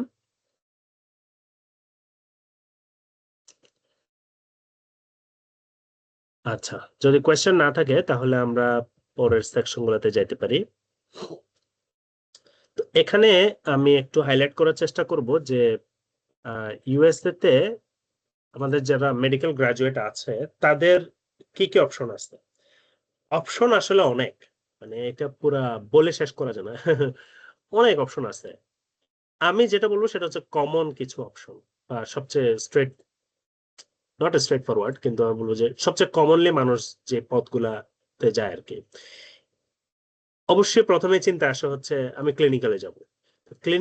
ক্লিনিক্যাল ফিল্ডে যদি আসতে হয় তাহলে এখানে অবশ্যই ইউএসএমএল দিতে হবে। ইউএসএমএল হচ্ছে আমেরিকার লাইসেন্সিং এক্সাম। তো ওইটা করার পরে রেসিডেন্সির জন্য অ্যাপ্লিকেশন করতে হবে। রেসিডেন্সি মানে হচ্ছে মেডিকেল ট্রেনিং। তো যেমন ইন্টারনাল মেডিসিনে যদি হয় তাহলে সেটা 3 বছরে, নিউরোলজি হলে 4 বছরে, প্যাথোলজি হলে 4 বছরে, এরকম বিভিন্ন সাবজেক্টে বিভিন্ন ডিউরেশনের জন্য আপনার ক্লিনিক্যাল ট্রেনিং নিতে হবে। তো সেটা হচ্ছে বলা হচ্ছে রেসিডেন্সি ট্রেনিং। তো ইউএসএমএল বাংলাদেশ থেকেই সবগুলো না, যে স্টেপ 1 স্টেপ 2 এবং ল্যাঙ্গুয়েজ টেস্টটা, ওগুলো মনে হয় এখন সবগুলো বাংলাদেশ থেকে দেওয়া যায়। এবং হচ্ছে ওটা করার পরে আপনি রেসিডেন্সির জন্য অ্যাপ্লিকেশন করবেন বাংলাদেশ থেকেই, এবং ক্লিনিক্যাল ফিল্ডে ক্যারিয়ার করবেন। তো এটা হচ্ছে ক্লিনিক্যাল সাইডে। রিসার্চ যদি আসতে চান, সেক্ষেত্রে অনেকেই ইমিডিয়েটলি যেটা চিন্তা করে সেটা হচ্ছে পাবলিক হেলথ। এটা খুবই কমন। মেডিকেল ফিল্ডে যারা আছে তারা পাবলিক হেলথ, বায়োএপিডেমিওলজি বা বায়োস্ট্যাটিস্টিক্স, ক্লিনিক্যাল ট্রায়াল, এই রিলেটেড ফিল্ড গুলাতে, বা ক্লিনিক্যাল রিসার্চ, এই রিলেটেড ফিল্ড গুলাতে হয়তো ইমিডিয়েটলি চিন্তা করে। তো এইগুলো নিয়ে আপনি ইউএসএমএল নিয়ে প্রচুর ইনফরমেশন পাবেন, ইউটিউবে পাবেন, বিভিন্ন অনলাইন ফোরামে পাবেন, ফেসবুক গ্রুপ পাবেন। পাবলিক হেলথও আসলে অনেক ইনফরমেশন আছে।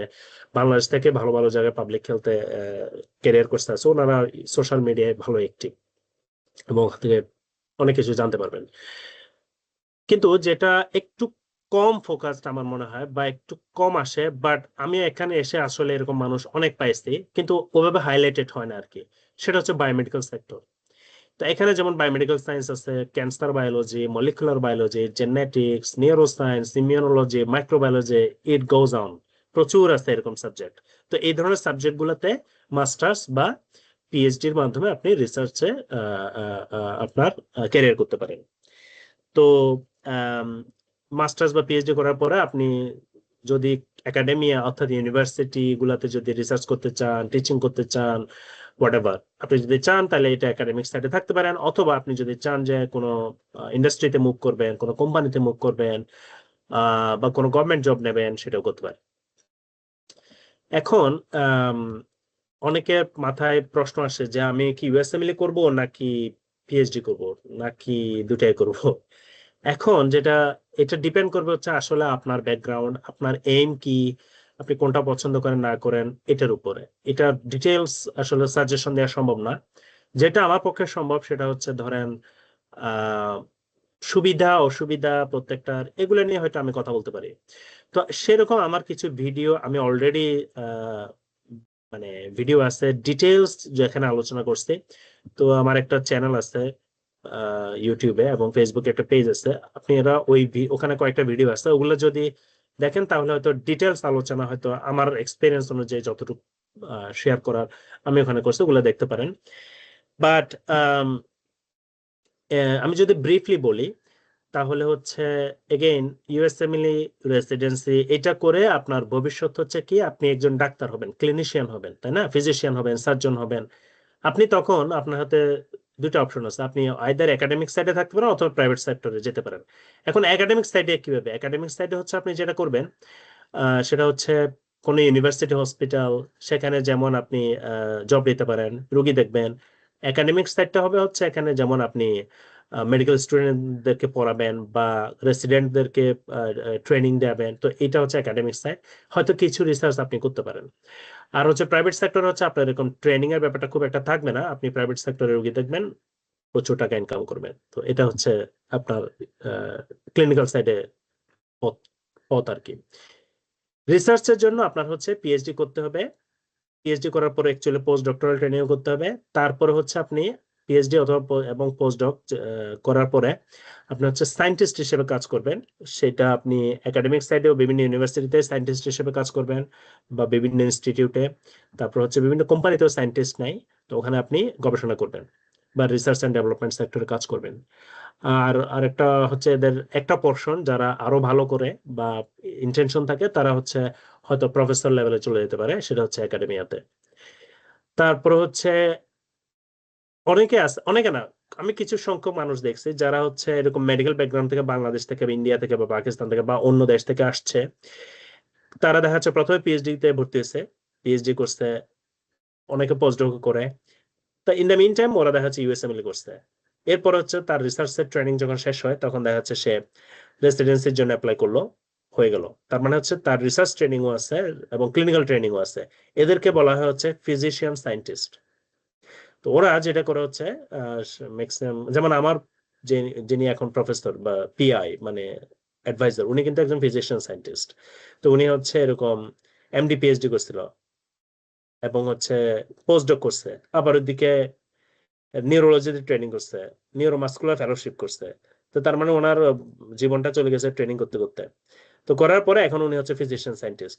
তার মানে হচ্ছে উনি এই যে আমি যে গবেষণাগুলো মানে গবেষণার কথা বললাম ওগুলো তো উনি অ্যাডভাইস মানে আমার অ্যাডভাইজার, তো উনি ওনার ফান্ডিং, তো উনি এই কাজগুলো করতেছে সায়েন্টিস্ট হিসেবে। আবার এট দ্য সেম টাইম উনি নিউরোলজিতে রুগী দেখে, খুবই হাইলি স্পেশালিস্ট রুগী দেখে। তো এটা হচ্ছে ফিজিশিয়ান সায়েন্টিস্টদের কাজ। তো এইটা আপনার উপর ডিপেন্ড করবে আপনি কি করতে চান, এবং যদি আর একটু ডিটেলস জানতে চান মেবি এই ভিডিওগুলো আপনার দেখতে পারেন আর কি। এখন কথা হচ্ছে আপনি বাংলাদেশে এখন ধরেন মেডিকেল স্টুডেন্ট বা ফ্রেশ গ্রাজুয়েট বা কয়েক বছর হয়েছে, এখন আপনার যদি পিএইচডি করতে চান কি লাগবে আপনার, মানে কিভাবে আপনি আগাইতে পারেন? একটা হচ্ছে আপনি আইএলটিএস বা টোফেল তো লাগবেই। তারপর হচ্ছে আপনার এমবিবিএস রেজাল্টটাকে ইভালুয়েশন করতে হবে। এখন যদি আপনি অন্য ইউনিভার্সিটি থেকে হন, মানে আমি এখানে অনেক কথা বলছি যেহেতু এখানে অনেকগুলো পার্টিসিপেন্ট হচ্ছে মেডিকেল স্টুডেন্ট বা ডাক্তার, তো সেই জন্য আমি ফোকাসটা বারবার মেডিকেল বলে আসতেছি, কিন্তু অ্যাকচুয়ালি হচ্ছে এখানে যে রিসার্চে মেডিকেল থেকে বরং নন মেডিকেল থেকে তো আরো বেশি আসে, তাই না? তো তাদের জন্য আমি আলাদা করে বলতেছি না, but what ever I am saying, clinical পার্টটা ছাড়া বাকি সব কিন্তু আপনার এখানে যারা অন্যান্য ইউনিভার্সিটি থেকে নন মেডিকেল থেকে আসছেন সবার জন্যই কিন্তু এটা প্রযোজ্য। তো আপনার অনেক ক্ষেত্রে আপনার হয়তো মানে রেজাল্টটাকে ইভ্যালুয়েট করতে হতে পারে, যদি অনেক ক্ষেত্রে লাগে না ইউনিভার্সিটির ক্ষেত্রে, কিন্তু মেডিকেলের ক্ষেত্রে আপনার এটা ইভ্যালুয়েশন লাগতে পারে। তারপর আপনার সিভি রেডি করতে হবে, ইন্টারভিউর জন্য প্রিপারেশন নিতে হবে, এবং স্টেটমেন্ট অফ পারপাস এগুলো রেডি করতে হবে। খুবই ইম্পর্টেন্ট একটা মেসেজ আমি দিতে চাই, সেটা হচ্ছে জিআরই লাগে না এখন বায়োমেডিক্যাল সেক্টরে, জিআরই লাগে না। আপনার মাস্টার্স তো লাগবে না পিএইচডি করতে চাইলে, আপনি মাস্টার্স করতে চাইলে করতে পারেন, কিন্তু ইট is not mandatory for PhD. তারপর হচ্ছে, তো এগুলো তো হচ্ছে বেসিক জিনিস, মানে হচ্ছে বেসিক মানে হচ্ছে এগুলো কমন জিনিস, এগুলো সবারই থাকবে। এখন আপনি আপনার অ্যাজ এন অ্যাপ্লিকেন্ট আপনি কিভাবে অন্যদের থেকে আগায় যাবেন, আপনি কিভাবে নিজেকে স্ট্যান্ড আউট করবেন অন্যদের থেকে, সেটার মানে খুবই একটা ইম্প্যাক্টফুল হচ্ছে আপনি যদি কোনো পেপার ভালো কোনো জার্নালে, ভুয়া জার্নালে না, কোনো অথেন্টিক জার্নালে যদি পাবলিশ করতে পারেন, তো সেটা রিসার্চ পেপার হইতে পারে সবচেয়ে ভালো, যদি না হয় অন্তত একটা রিভিউ পেপার হইতে পারে। এবং কিন্তু এটা যে লাগবেই সেটা না, এটা ছাড়াও সাকসেসফুল হওয়া সম্ভব। এবং অধিকাংশ ক্ষেত্রে হয়তো অনেকের স্টুডেন্ট, অধিকাংশ স্টুডেন্টেরই হয়তো পেপার থাকবে না। তো পেপার না থাকলে আপনার অন্তত একটা অ্যাবস্ট্রাক্ট বা পোস্টার যেন কোথাও প্রেজেন্ট করতে পারেন, সেটা অন্তত করতে চেষ্টা করতে পারেন। সেটাও যদি না পারেন তাহলে আপনি অন্তত এই যে ভলান্টারিলি বা পেইড কোনো রিসার্চ বা ল্যাবরেটরি ওয়ার্ক বা এরকম, যেমন আমি আমার কথাগুলো বললাম, আমার কোনো পেপার ছিল না, কিন্তু আমি যে বিভিন্ন ল্যাবে বিভিন্ন প্রফেসরের সাথে রিসার্চের কাজ করতেছি এইটা আমি হাইলাইট করছি। তো এরকম আপনারা করতে পারেন এখন যে স্টুডেন্ট অবস্থায় বা ইন্টার্নের সময় বা তারপরে গিয়ে এরকম কোনো প্রফেসরের সাথে বা কোনো ল্যাবে যদি কাজ করার সুযোগ খুঁজতে পারেন আর কি। তারপর হচ্ছে আপনার এটা সাইড বাই সাইড আপনার কিছু বেসিক স্ট্যাটিস্টিক্স আপনার শেখার দরকার আছে। সেগুলা যেমন আপনি যদি কোনো রিসার্চ ওয়ার্ক করতে চান ভলান্টারিলি বা মানে হচ্ছে ভলান্টারিলি বা পেইড, যেটাই করেন না কেন, ওইগুলো করতে গিয়ে হয়তো আপনার অটোমেটিক্যালি শেখা হয়ে যাবে বেসিক কিছু স্ট্যাটিস্টিক্স। তারপর হচ্ছে কিছু বেসিক ল্যাব টেকনিক। এখন আপনি ল্যাব টেকনিক্স তো আপনি হাতে ধরে করার সুযোগটা হয়তো অত হবে না, কিন্তু আপনি অ্যাটলিস্ট যেন থিওরিটিক্যালি জানেন পিসিআর কি, ওয়েস্টার্ন ব্লট কি, তাই না? এই যে আমি কতগুলো কথা বললাম, আরএনএ-সিক বা সিঙ্গেল সেল আরএনএ-সিক বা ট্রান্সক্রিপ্টোমিক্স বা জিনোমিক্স, এগুলোর মানে কি, এই শব্দগুলো সম্পর্কে একটু পরিচিত হন, কিভাবে এগুলো করে একটু ব্রিফ আইডিয়া নেন। এমন না যে এটা আপনাকে পারতে হবে, পুরো করতে পারতে হবে, কিন্তু কনসেপ্ট গুলো সম্পর্কে বা টেকনোলজি গুলো সম্পর্কে জানেন। যেমন ক্রিসপার যে বলে একটা যে জিনিস আছে বললাম, এটা যে একটা জিন এডিটিং টেকনোলজি, এটা সম্পর্কে একটু ধরেন 5-10 লাইন জানার চেষ্টা করেন। তারপর হচ্ছে যেমন এগুলো তো ল্যাবরেটরি টেকনিক্স সম্পর্কে, যেগুলো আপনি হাতে করতে পারবেন না, কিন্তু থিওরিটিক্যালি অন্তত আপনি জানার চেষ্টা করতে পারেন। কি তারপর হচ্ছে যেমন ডেটা অ্যানালাইসিস, যেগুলো আমি যে ওমিক্স এর কথা বললাম, ট্রান্সক্রিপ্টোমিক্স, জিনোমিক্স, এগুলো অ্যানালাইসিস কিন্তু আপনি নিজে শিখতে পারেন। এগুলোর জন্য তো আপনার কম্পিউটার লাগবে, বা একটু একটু ভালো কম্পিউটার লাগবে, বা ক্লাউডে আপনি এটা অ্যানালাইজ করতে পারেন ফ্রি কোনো ক্লাউড কম্পিউটিং এর মাধ্যমে। এগুলো আপনি শেখার চেষ্টা করতে পারেন। এগুলোর জন্য আপনার কোনো ল্যাবে যাইয়ে পাইপেট ধরতে হচ্ছে না বা রিয়েজেন্ট ইউজ করতে হচ্ছে না। এই জিনিসগুলো আপনি যদি শিখতে পারেন তাহলে এই স্কিলগুলো আপনি দেখাতে পারেন। এগুলো হচ্ছে স্কিল ডেভেলপমেন্ট। এগুলোর মাধ্যমে আপনার চান্সটা হাই করতে পারেন। এটা শুধুমাত্র মেডিকেল ব্যাকগ্রাউন্ডের জন্য বলতেছেন, এটা সবার জন্য। আমি যা বলতেছি এখানে সবগুলো মানে সবগুলো applicable to anyone. Research paper পড়েন, সেটা হতে পারে হচ্ছে এটা করলে আপনার হচ্ছে আপনি যেই ফিল্ডে ইন্টারেস্টেড সেই ফিল্ড রিলেটেড রিসার্চ পেপার করলে আপনার ওই ফিল্ডটা সম্পর্কে বুঝতে সুবিধা হবে, কি রিসার্চ হচ্ছে, তারপর হচ্ছে ওখানে ওই রিসার্চ গুলাতে কি কি টেকনিক ইউজ হয় সেগুলো সম্পর্কে আপনি জানতে পারবেন। এবং এগুলা যখন আপনার থাকবে তখন হচ্ছে আপনার যখন প্রফেসরদের ইমেল করবেন, প্রফেসরদের সাথে কন্ট্যাক্ট করা শুরু করবেন যে আমি পিএইচডি করতে চাই, আপনার কোনো সুযোগ আছে কিনা আপনার ল্যাবে, তখন হচ্ছে আপনি একটা আন্দাজে একটা জেনারিক ইমেল যদি সবাইকে দিয়ে দেন, এটা আপনার কেন করবে ওরা? তো ওনাদেরকে যদি আপনার দৃষ্টি আকর্ষণ করতে চান তাহলে এরকম আপনার নলেজ লাগবে, আপনার স্কিল লাগবে, আপনার কিছু জিনিস হাইলাইট করতে হবে। এভাবে করে যদি আপনি একটা কাস্টম ইমেল, ওদের পেপারগুলো পড়ে তো বুঝতে হবে তাই না, ওই বুঝে আপনি কি করতে চান এরকম যদি দুই একটা লাইন দিয়ে একটু একটু ইউনিকলি যদি আপনি সিভিটা ইমেলটা করতে পারেন, সিভি গুলো সাজাতে পারেন, then you will get some response. তো এইগুলো সম্পর্কে যদি আরো ডিটেলস দেখেন, এগুলো হচ্ছে যেমন এটা আধা ঘন্টার ভিডিও, এটা প্রায় 25 মিনিটের ভিডিও, এগুলো নিয়ে অনেক কথা বলার আছে। আমি আমার এক্সপিরিয়েন্স গুলা এখানে এই ভিডিওগুলোতে শেয়ার করছি। এগেইন যদি কেউ ইন্টারেস্টেড হন ওখানে গিয়ে দেখতে পারেন আর কি। আরেকটা জিনিস শেয়ার করি, এটা অনেকেই জানে না, আমার মনে হয় 99% মানুষই জানে না। সেটা হচ্ছে আপনার যদি ইউএসএমএল করা থাকে, অর্থাৎ আপনি যদি সিএফএমজি সার্টিফাইড হন, সেক্ষেত্রে আপনি কিন্তু আহ, একটা মানে এটা আমি কেন বলতেছি, মানে অনেকে ইউএসএমএল করার পরেও দেখা যাচ্ছে যে বছরের পর বছর হয়তো স্কোরটা একটু অত আশানুরূপ হয় না, একটু কম, বা মানে কোনো কারণে হয়তো দেখা যাচ্ছে রেসিডেন্সিতে চান্স পাচ্ছে না। তো ওনাদের জন্য একটা অপশন হতে পারে হচ্ছে এই যে fellowship, laboratory genetics and genomics, LGG বলা হয়, এইটাতে ফেলোশিপ করা। এটাতে করলে কি হয়, মানে এটা কি জিনিস, এটা হচ্ছে যেমন আমরা যে বাংলাদেশে আমরা তো প্যাথোলজিস্টকে সবাই চিনি, তো প্যাথোলজিস্টের কাজ কি, ওরা হচ্ছে ক্যান্সার গুলো ডায়াগনোসিস করে বা অন্যান্য বিভিন্ন প্যাথোলজিক্যাল ডায়াগনোসিস করে কিভাবে, ওই যে ওদের যে সাইটোপ্যাথোলজি আছে, হিস্টোপ্যাথোলজি আছে, ইমিউনোহিস্টোকেমিস্ট্রি আছে, এগুলোর মাধ্যমে ওনারা এই যে ডিজিজ গুলো ডায়াগনোসিস করে। এখন এই যে ল্যাবরেটরি জেনেটিক্স এন্ড জিনোমিক্স এই ফিল্ডে যারা আছে, এখান থেকে যারা ফেলোশিপ করবে ওরাও হচ্ছে অনেকটা এই ধরনের কাজ করবে, but it is not actually pathology, it's really their main job is to diagnose genetic disease. এই যে আমি যেটা বললাম যে আমরা হাঁসফাং ডিজিজের অমুক যে অমুক মিউটেশন তমুক মিউটেশন আইডেন্টিফাই করলাম, ওনারা অনেকটা এই ধরনের কাজ করে থাকে। এখন শুধুমাত্র তো হাঁসফাং ডিজিজ না, এরকম বিভিন্ন রকম জেনেটিক ডিজিজ আছে যেগুলার অ্যাকচুয়ালি ডায়াগনোসিস দরকার, তো এটা তো আর প্যাথোলজিস্ট করবে না। জিনের মিউটেশন ডিটেক্ট করবে কে? এটা ডিটেক্ট করবে হচ্ছে NRI, laboratory geneticist and genomics. অর্থাৎ বেসিক্যালি আপনি একজন ল্যাবে কাজ করবেন, যে ল্যাবে প্যাথোলজিস্টের মতো কাজ করবেন, but you are actually doing diagnosing genetic disease. যেমন ক্যান্সার মিউটেশন ডিটেকশন হতে পারে, ক্যান্সার যেমন হিস্টোপ্যাথোলজি করে ডায়াগনোসিস করতেছে প্যাথোলজিস্ট, আবার ওই ক্যান্সার সেলগুলোতে কি কি মিউটেশন আছে সেগুলো ডিটেক্ট করবে হচ্ছে এনারা, এলজিজিএস যারা ফেলোশিপ করবে। তো এটা হচ্ছে আমি বললাম হচ্ছে ইউএসএমএল যারা কমপ্লিট করবে ওনারা এই অপশনটা চিন্তা করতে পারে, যদি দেখা যাচ্ছে যে রেসিডেন্সিতে ঢুকতে পারতেছে না, সামহাও হচ্ছে না বারবার ট্রাই করার পরও, তো ওনারা এটা চিন্তা করতে পারেন, অপশনটা রাখতে পারেন। তো আমি যেমন এখানে একটা মায়ো ক্লিনিকের এটা একটা এক্সাম্পল দেখাচ্ছি আর কি, এরকম বেশ বেশ কিছু প্রোগ্রাম আছে ইউএসএ তে। আচ্ছা, এমন না যে যে ল্যাবরেটরি জেনেটিক্স এন্ড জেনোমিক্স এ যাইতে হলে শুধুমাত্র আপনি ইউএসএমএল বা মেডিকেল ব্যাকগ্রাউন্ড থেকে হতে হবে, এটা না কিন্তু। আপনি নন মেডিকেল ব্যাকগ্রাউন্ড থেকে হোক বা মেডিকেল ব্যাকগ্রাউন্ড থেকে হোক, যেখান থেকে হোক না কেন, আপনি যদি জেনেটিক্স এ পিএইচডি করেন, অর্থাৎ ইউএসএ তে বা অন্য কোনো দেশে ধরেন আপনি পিএইচডি করতেছেন জেনেটিক্স, যেমন আমারটা ছিল হচ্ছে জেনেটিক্স এ, তো এরকম যারা জেনেটিক্স এ পিএইচডি করবে ওনারা কিন্তু আবার ওনারাও এটা অ্যাপ্লিকেশন করতে পারবে এটার জন্য, এবং ওনাদের ম্যাক্সিমাম কিন্তু ওনারাই, কিছু ক্ষেত্রে এটা হচ্ছে ডাক্তার নেই, আবার কিছু মানে অধিকাংশ ক্ষেত্রে আমি বলবো যে ওনারা হচ্ছে পিএইচডি ইন জেনেটিক্স হোল্ডার। তো ওনাদেরকে এই ধরনের প্রোগ্রামে নেওয়া হয় এবং ট্রেন আপ করা হয় যাতে করে ওনারা ল্যাবরেটরি জেনেটিস্ট হিসেবে কাজ করতে পারে।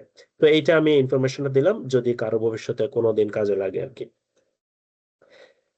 তো এখন যারা মেডিকেল স্টুডেন্ট আছেন, ফ্রেশ গ্রাজুয়েট আছেন, আপনারা কি করতে পারেন এখন? তো এটা কি করতে পারেন সেটা একটু আগে যেগুলো বললাম সেটাই আমি আবার রিক্যাপ করবো। এই যে স্ট্যাটিস্টিক্স বললাম, কিছু বেসিক স্ট্যাটিস্টিক্স শিখেন, তারপর হচ্ছে ল্যাবরেটরি টেকনিক্স গুলো থিওরি শিখেন, ওমিক্স ডাটা অ্যানালিসিস সুযোগ পেলে শিখেন, তারপর হচ্ছে খুব ইম্পর্টেন্ট যে রিসার্চ পেপার পড়া শিখেন। এটা ইম্পর্টেন্ট কেন? কারণ হচ্ছে ওই যে বললাম আপনার হচ্ছে রিসার্চ ফিল্ড সম্পর্কে আপনার আইডিয়া দেবে। তারপর হচ্ছে আপনার এটা অবশ্যই শুরুতে অনেক কঠিন মনে হবে, আস্তে আস্তে এটা আপনার খুব দ্রুতই আপনি এটা কয়েকটা পেপার পড়া বলে দেখবেন যে এটা ইজি মনে হবে আর কি ওই ফিল্ডে। এবং এটা বর্তমান যুগে তো এখন চ্যাট জিপিটি আছে, আপনি চ্যাট জিপিটি হেল্প নিতে পারেন ওই পেপারগুলো বোঝার জন্য। তো আম, আম, এটা সম্পর্কেও হচ্ছে আম, আমার ওই যে এর আগে যে ভিডিওটা বললাম এখানে একটু ডিটেলস ওখানে আসতে, আপনারা যদি কেউ ইন্টারেস্টেড হন দেখে নিতে পারেন। তারপরে আমি আরেকটা বলবো যে হচ্ছে পেপার লেখার চেষ্টা করেন, যে একা করতে যাবেন না। একা করতে গেলে দেখা যাচ্ছে যে এটা পারবেন না হয়তো অনেক সময়। যেটা করতে পারেন সেটা হচ্ছে আপনারা এই যে যেমন এখানে Chitra medical college research group আছে, তো আপনার ইউনিভার্সিটিতে বা আপনার মেডিকেল কলেজে যদি এরকম কয়েকজন স্টুডেন্ট যারা এরকম কেরিয়ার করতে ইচ্ছুক বা এরকম চায়, তো ওনারা যদি একটা গ্রুপ করে আম, আহ, দেখা যাচ্ছে 3 4 5 জনের একটা গ্রুপ, যে একটা টপিক সিলেক্ট করেন, সেই রিলেটেড পেপার পড়েন, বোঝার চেষ্টা করেন, করতে করতে আস্তে আস্তে ওখান থেকে একটা রিভিউ পেপার লেখার চেষ্টা করেন এবং সেটা পাবলিশ করার চেষ্টা করেন। এবং যদি আপনারা না পারেন বা আপনার যদি মনে হয় যে কারো হেল্প নেবেন, সেক্ষেত্রে আপনার খুঁজে বের করেন যে আপনার কোনো অ্যালামনাই আছে কিনা বা সিনিয়র কারোর সাথে কন্ট্যাক্ট করতে পারেন কিনা, যারা হচ্ছে একটু সিনিয়র লেভেলে আছে বা এই ধরনের কাজ করছে, ওনাদের সাথে কন্ট্যাক্ট করে এই কাজগুলা হয়তো গাইডেন্স দিতে পারেন বা ওনাদেরকে আপনার টিমের সাথে ইন্টিগ্রেট করে করার চেষ্টা করেন। তারপর হচ্ছে আপনারা এই যে আমি যেরকম প্রফেসরের সাথে কন্ট্যাক্ট করছিলাম, এরকম প্রফেসরের সাথে কন্ট্যাক্ট করুন, ওনার ক্লিনিকে হোক, ওনার যদি ল্যাব থাকে ল্যাবে হোক বা ওনার ওয়ার্ডে হোক, যেভাবে হোক কোনোভাবে যদি আপনি এরকম পেশেন্ট রিলেটেড বা ল্যাবরেটরি রিলেটেড কোনো যদি কাজ করতে পারেন, আম, বা আপনি যদি নন মেডিকেল হন, সেক্ষেত্রে অবশ্যই আপনাদের তো আরো মনে হয় একটু সুযোগটা বেশি। তো এরকম যদি কোনো সুযোগ তৈরি করতে পারেন, দেন আপনি ওখান থেকে ওই প্রজেক্টের মাধ্যমে বিভিন্ন স্কিল ডেভেলপ করবেন, সেটা খুবই খুবই খুবই খুবই ইম্পর্টেন্ট। এবং আমি বলবো যে এখানে একটা জিনিস খুবই ইম্পর্টেন্ট বলে রাখি, যে এই ধরনের কাজ যখন করে স্টুডেন্টরা, দেখা যাচ্ছে যে প্রফেসর নিজে ফার্স্ট অথর হয়ে বসে আছে। ঠিক আছে, এই ট্রেডিশনটা ভাঙতে হবে। আপনি প্রফেসর যখন আপনাকে গাইড করবে, যে স্টুডেন্ট আপনি একজন ট্রেনি, যখন ডাটা কালেকশন থেকে সবকিছু নিজে হাতে করতেছেন, প্রফেসর গাইড করতেছে আপনাকে, প্রফেসর হবে হচ্ছে লাস্ট অথর এবং করেসপন্ডিং অথর। আপনি যে ডাটাগুলো কালেক্ট করতেছেন, অ্যানালাইসিস করতেছেন, পেপার লিখতেছেন, আপনি হবেন হচ্ছে ফার্স্ট অথর বা সেকেন্ড অথর বা জয়েন্ট ফার্স্ট অথর এরকম। কিন্তু যিনি গাইড করতেছে আপনাকে, অ্যাডভাইজর, সিনিয়র, উনি হবে হচ্ছে লাস্ট অথর এবং করেসপন্ডিং অথর। তো এই তো।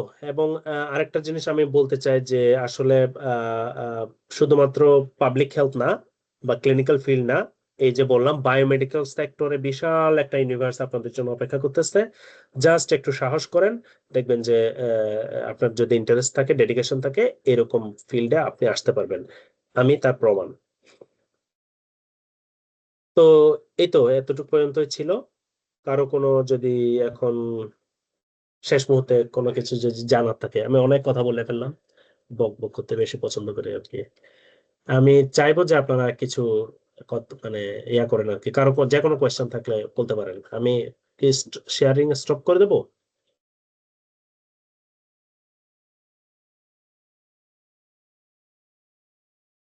হ্যাঁ, থাকতে পারে, সমস্যা নেই। চ্যাট বক্সে একটা আচ্ছা কোয়েশ্চেন ছিল, আপনি এর কিছুটা অ্যান্সার করে ফেলেছেন। যেমন হচ্ছে আচ্ছা পাবলিকেশন নেসেসারি কিনা, অথবা যদি আচ্ছা পাবলিকেশন না থাকে তাহলে মানে যদি সে তার ওন রিসার্চ মানে নিজে রিসার্চ করে প্রেজেন্ট করে ডেটা কালেকশন করে থাকে, তাহলে এগুলো সাফিসিয়েন্ট কিনা পিএইচডি স্কলারশিপের জন্য। আচ্ছা, খুবই খুবই ইম্পর্টেন্ট একটা পয়েন্ট। এবং এই কনসার্নটা আসলে অনেকেরই থাকে যে পাবলিকেশন ম্যান্ডেটরি কিনা।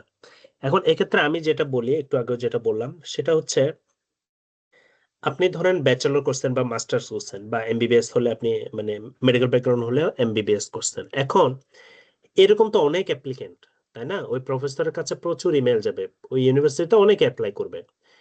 এখন আপনাকে কেন নেবে? তার মানে আপনার ইউনিক কিছু থাকতে হবে, তাই না? সেটা হতে পারে হচ্ছে আপনার সুপার এক্সেলেন্ট রেজাল্ট। এখন বিশেষ করে আপনি যদি মেডিকেল ব্যাকগ্রাউন্ডের হন, এখন যে আমাদের যে ইভ্যালুয়েশন হয় সেখানে আপনি সিজি পাবেন হচ্ছে 3.2 বা এরকম। তার মানে আপনি, এটা it's not a good sign. মানে আমি বলতেছি না আপনি ডিসকাস করতেছেন, আমি বলতে চাচ্ছি যে আহ, এমন না যে আপনি সিজিপিএ 4.4 বলে যে ওনার নজর চলে আসতেছেন, তাই না? এবং সেটা আসলে অত ইম্পর্টেন্ট না, আপনি যে সিজিপিএ যেটা পাবেন দ্যাটস গুড এনাফ, এটা দিয়ে মানুষ আসতেছে। এখন যেটা বলবো সেটা হচ্ছে আপনার পেপার যদি হয় ভালো, সেটা রিসার্চ পেপার হোক রিভিউ পেপার হোক, ডেফিনেটলি ভালো, কারণ আপনি শোকেস করতে পারতেছেন যে আপনি অলরেডি। কিন্তু যদি নাও হয়, আপনি ওইটার পেছনে ওইটা করতে গিয়ে যে কাজগুলো করতেছেন, আপনি যদি এটা অথেন্টিক এক্সপিরিয়েন্স হন, আপনি এটা নিয়ে কথা বলতে পারবেন। আমার কোনো পেপার পাবলিকেশন ছিল না, এবং হচ্ছে আমার ওয়াইফও কিন্তু পিএইচডি করছে, ওরও কিন্তু কোনো পেপার তখন ছিল না। আমাদের সবারই এরকম, সবাই না, আমাদের অনেকেরই এরকম, যা দেখা যাচ্ছে কাজ করছে কিন্তু পেপার পাবলিশ হয় না তখনও। আমার ওই পেপার পাবলিশ হয়েছে আরো 4 বছর পরে মনে হয়, বা 3 বছর পরে। আমার তখন পিএইচডি অর্ধেক শেষ। তখন হচ্ছে ওই যে সেই প্যাথোলজির যে 59টা পেশেন্টের কথা বললাম, সেটা পাবলিশ হয়েছে। কিন্তু আমি এটা নিয়ে কথা বলছি, আমি এটা সিভিতে লিখছি, আমি এটা এসওপিতে লিখছি। এই যে আপনার বলতে পারাটা অথেন্টিক, যখন আপনার এক্সপিরিয়েন্স থাকবে তখন আপনি এটাকে কোরিলেট করতে পারবেন।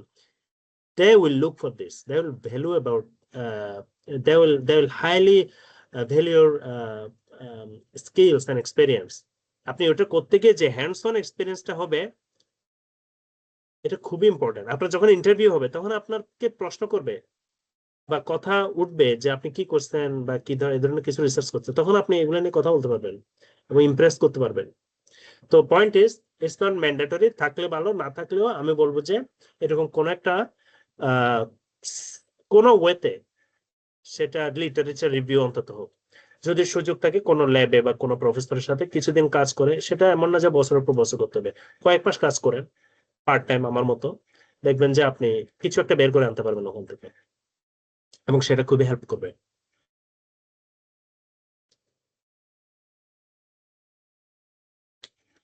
হুম, কিছু না কিছু কাজ করাটা ভাই খুবই ইম্পর্টেন্ট। আসলে দেখা যায় আমরা মেডিকেল ব্যাকগ্রাউন্ডে থাকতে থাকতে মানে পুরো 5 বছর এমবিবিএস এর জার্নি মিডিওকোর হিসেবে আমরা পার করে দিই। আমাদেরকে মানে পুরো সিস্টেমটাই রাখা হয় যে লাইক এনি হাউ 60% মার্ক তুলে আমাদেরকে পাস করতে হবে, জাস্ট পাস অর ফেল। মানে এর ভেতর থেকে যাই, দেখা যায় আমাদের ভেতরে, আমাদের মেডিকেল স্টুডেন্টদের ভেতরে ল্যাক অফ কনফিডেন্সটা অনেক বেশি। আমরা কিছু করার মানে মেডিকেল থেকে বের হয়ে যে কিছু করব, এই সাহসটা আমাদের হয়ে ওঠে না।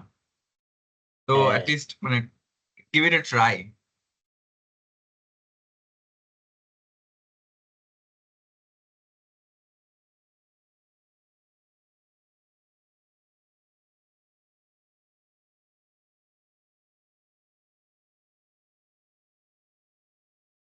আর কারো, আর কারো কোয়েশ্চেন, রিসার্চ নিয়ে কোনো কোয়েশ্চেন আছে কিনা, বা এই যে ক্যারিয়ার নিয়ে কোনো কোয়েশ্চেন আছে কিনা? দুইজন চ্যাট বক্সে জিজ্ঞেস টাইপ না করলেও করছেন। চ্যাট বক্সে, হ্যাঁ চ্যাট হ্যাঁ চ্যাট হ্যাঁ। বক্সে দেন, সমস্যা নাই। প্লিজ ফিল ফ্রি, মানে হচ্ছে আপনার যা কোয়েশ্চেন আছে করেন, এখানে কোনো মানে এই যে এই জিনিসটাও ভাঙতে হবে, কিন্তু জড়তাটা ভাঙতে হবে। আমি আমার কথা বলি, আমি যখন মেডিকেল স্টুডেন্ট ছিলাম শুরুর দিকে আর কি, ভয়ে কথা বলতাম না। হ্যাঁ, এই যে আইটেমে বললাম না বারবার রিএপিআর বলতে সাপ্লি খেতাম, ওটা হচ্ছে গিয়ে আমি ব্ল্যাঙ্ক হয়ে যেতাম। হ্যাঁ, স্যার একবার কোন একটা টার্ম বা কার্ড পরীক্ষায় আমাকে জিজ্ঞেস করছে যে গ্লাইকোলাইসিস এর স্টেপস বলো, আমি সুন্দর করে খুব লাফায় বলা শুরু করছি। হ্যাঁ, বলতে গিয়ে একটা স্টেপ বলার পরে সফল করে ফেলছি। তারপরে আমাকে বকা দিয়ে বের করে দিছে। তো আম, আরেকটা হচ্ছে যে কথা বলতে গেলে মুখ কান গরম হয়ে যায়। হ্যাঁ, এটা ছিল আর কি আগে। এখন আমার মুখ মানে কথা বলা শুরু করলে আর বন্ধ হয় না। তা আমি বলতে চাচ্ছি যে জড়তাটা ভাঙতে হবে। আপনি যা কোয়েশ্চেন আছেন, যা কোয়েশ্চেন আছে জিজ্ঞেস করেন, কোনো সমস্যা নেই। হ্যাঁ ভাই, আকিব, হচ্ছে একটা কোশ্চেন ছিল। ধরেন আমাদের, জি। মানে আমাদের প্রেক্ষাপটে তো অনেকের হচ্ছে চিন্তা থাকে কি ইন্টার্নশিপের পরপরই হয়তো অনেকে এফসিপিএস বা এমডি এভাবে চলে যায়। তো অনেকে চাই যে গ্যাপটা না দেওয়ার জন্য আর কি। তো অনেকে চাই ধরুন ইন্টার্নশিপের পরপরই হয়তো অনেকে চাই পিএইচডি তে যাওয়ার, মানে গ্যাপটা দিতে চান। তো ওইটার ক্ষেত্রে আমাদের কিভাবে প্ল্যানিংটা নেওয়া দরকার, এবং ইন্টার্নশিপে তখন আমাদের কি করা দরকার, যে আমার ট্রেনিং এর পাশাপাশি আমি যদি ইন্টার্নশিপে ওইভাবে নিজেকে প্রিপেয়ার করলে ইন্টার্নশিপের পরপরই আমি পিএইচডির জন্য নিজেকে ক্যাপেবল করতে পারি অথবা ওভাবে যেতে পারি। হুম, ভেরি গুড। অ্যাকচুয়ালি আমি বলবো যে যত আর্লি আসা যায় তত ভালো এবং তত বেটার।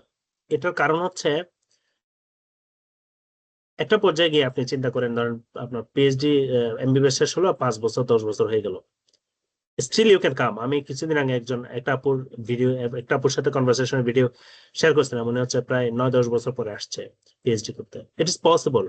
বাট আমি যেটা বলতে চাই সেটা হচ্ছে, একদম ফ্রেশ গ্রাজুয়েট হিসেবে যেই ধকলটা আপনি নিতে পারবেন, তাই না? ফাইন্যান্সিয়াল ধকল থেকে শুরু করে আপনার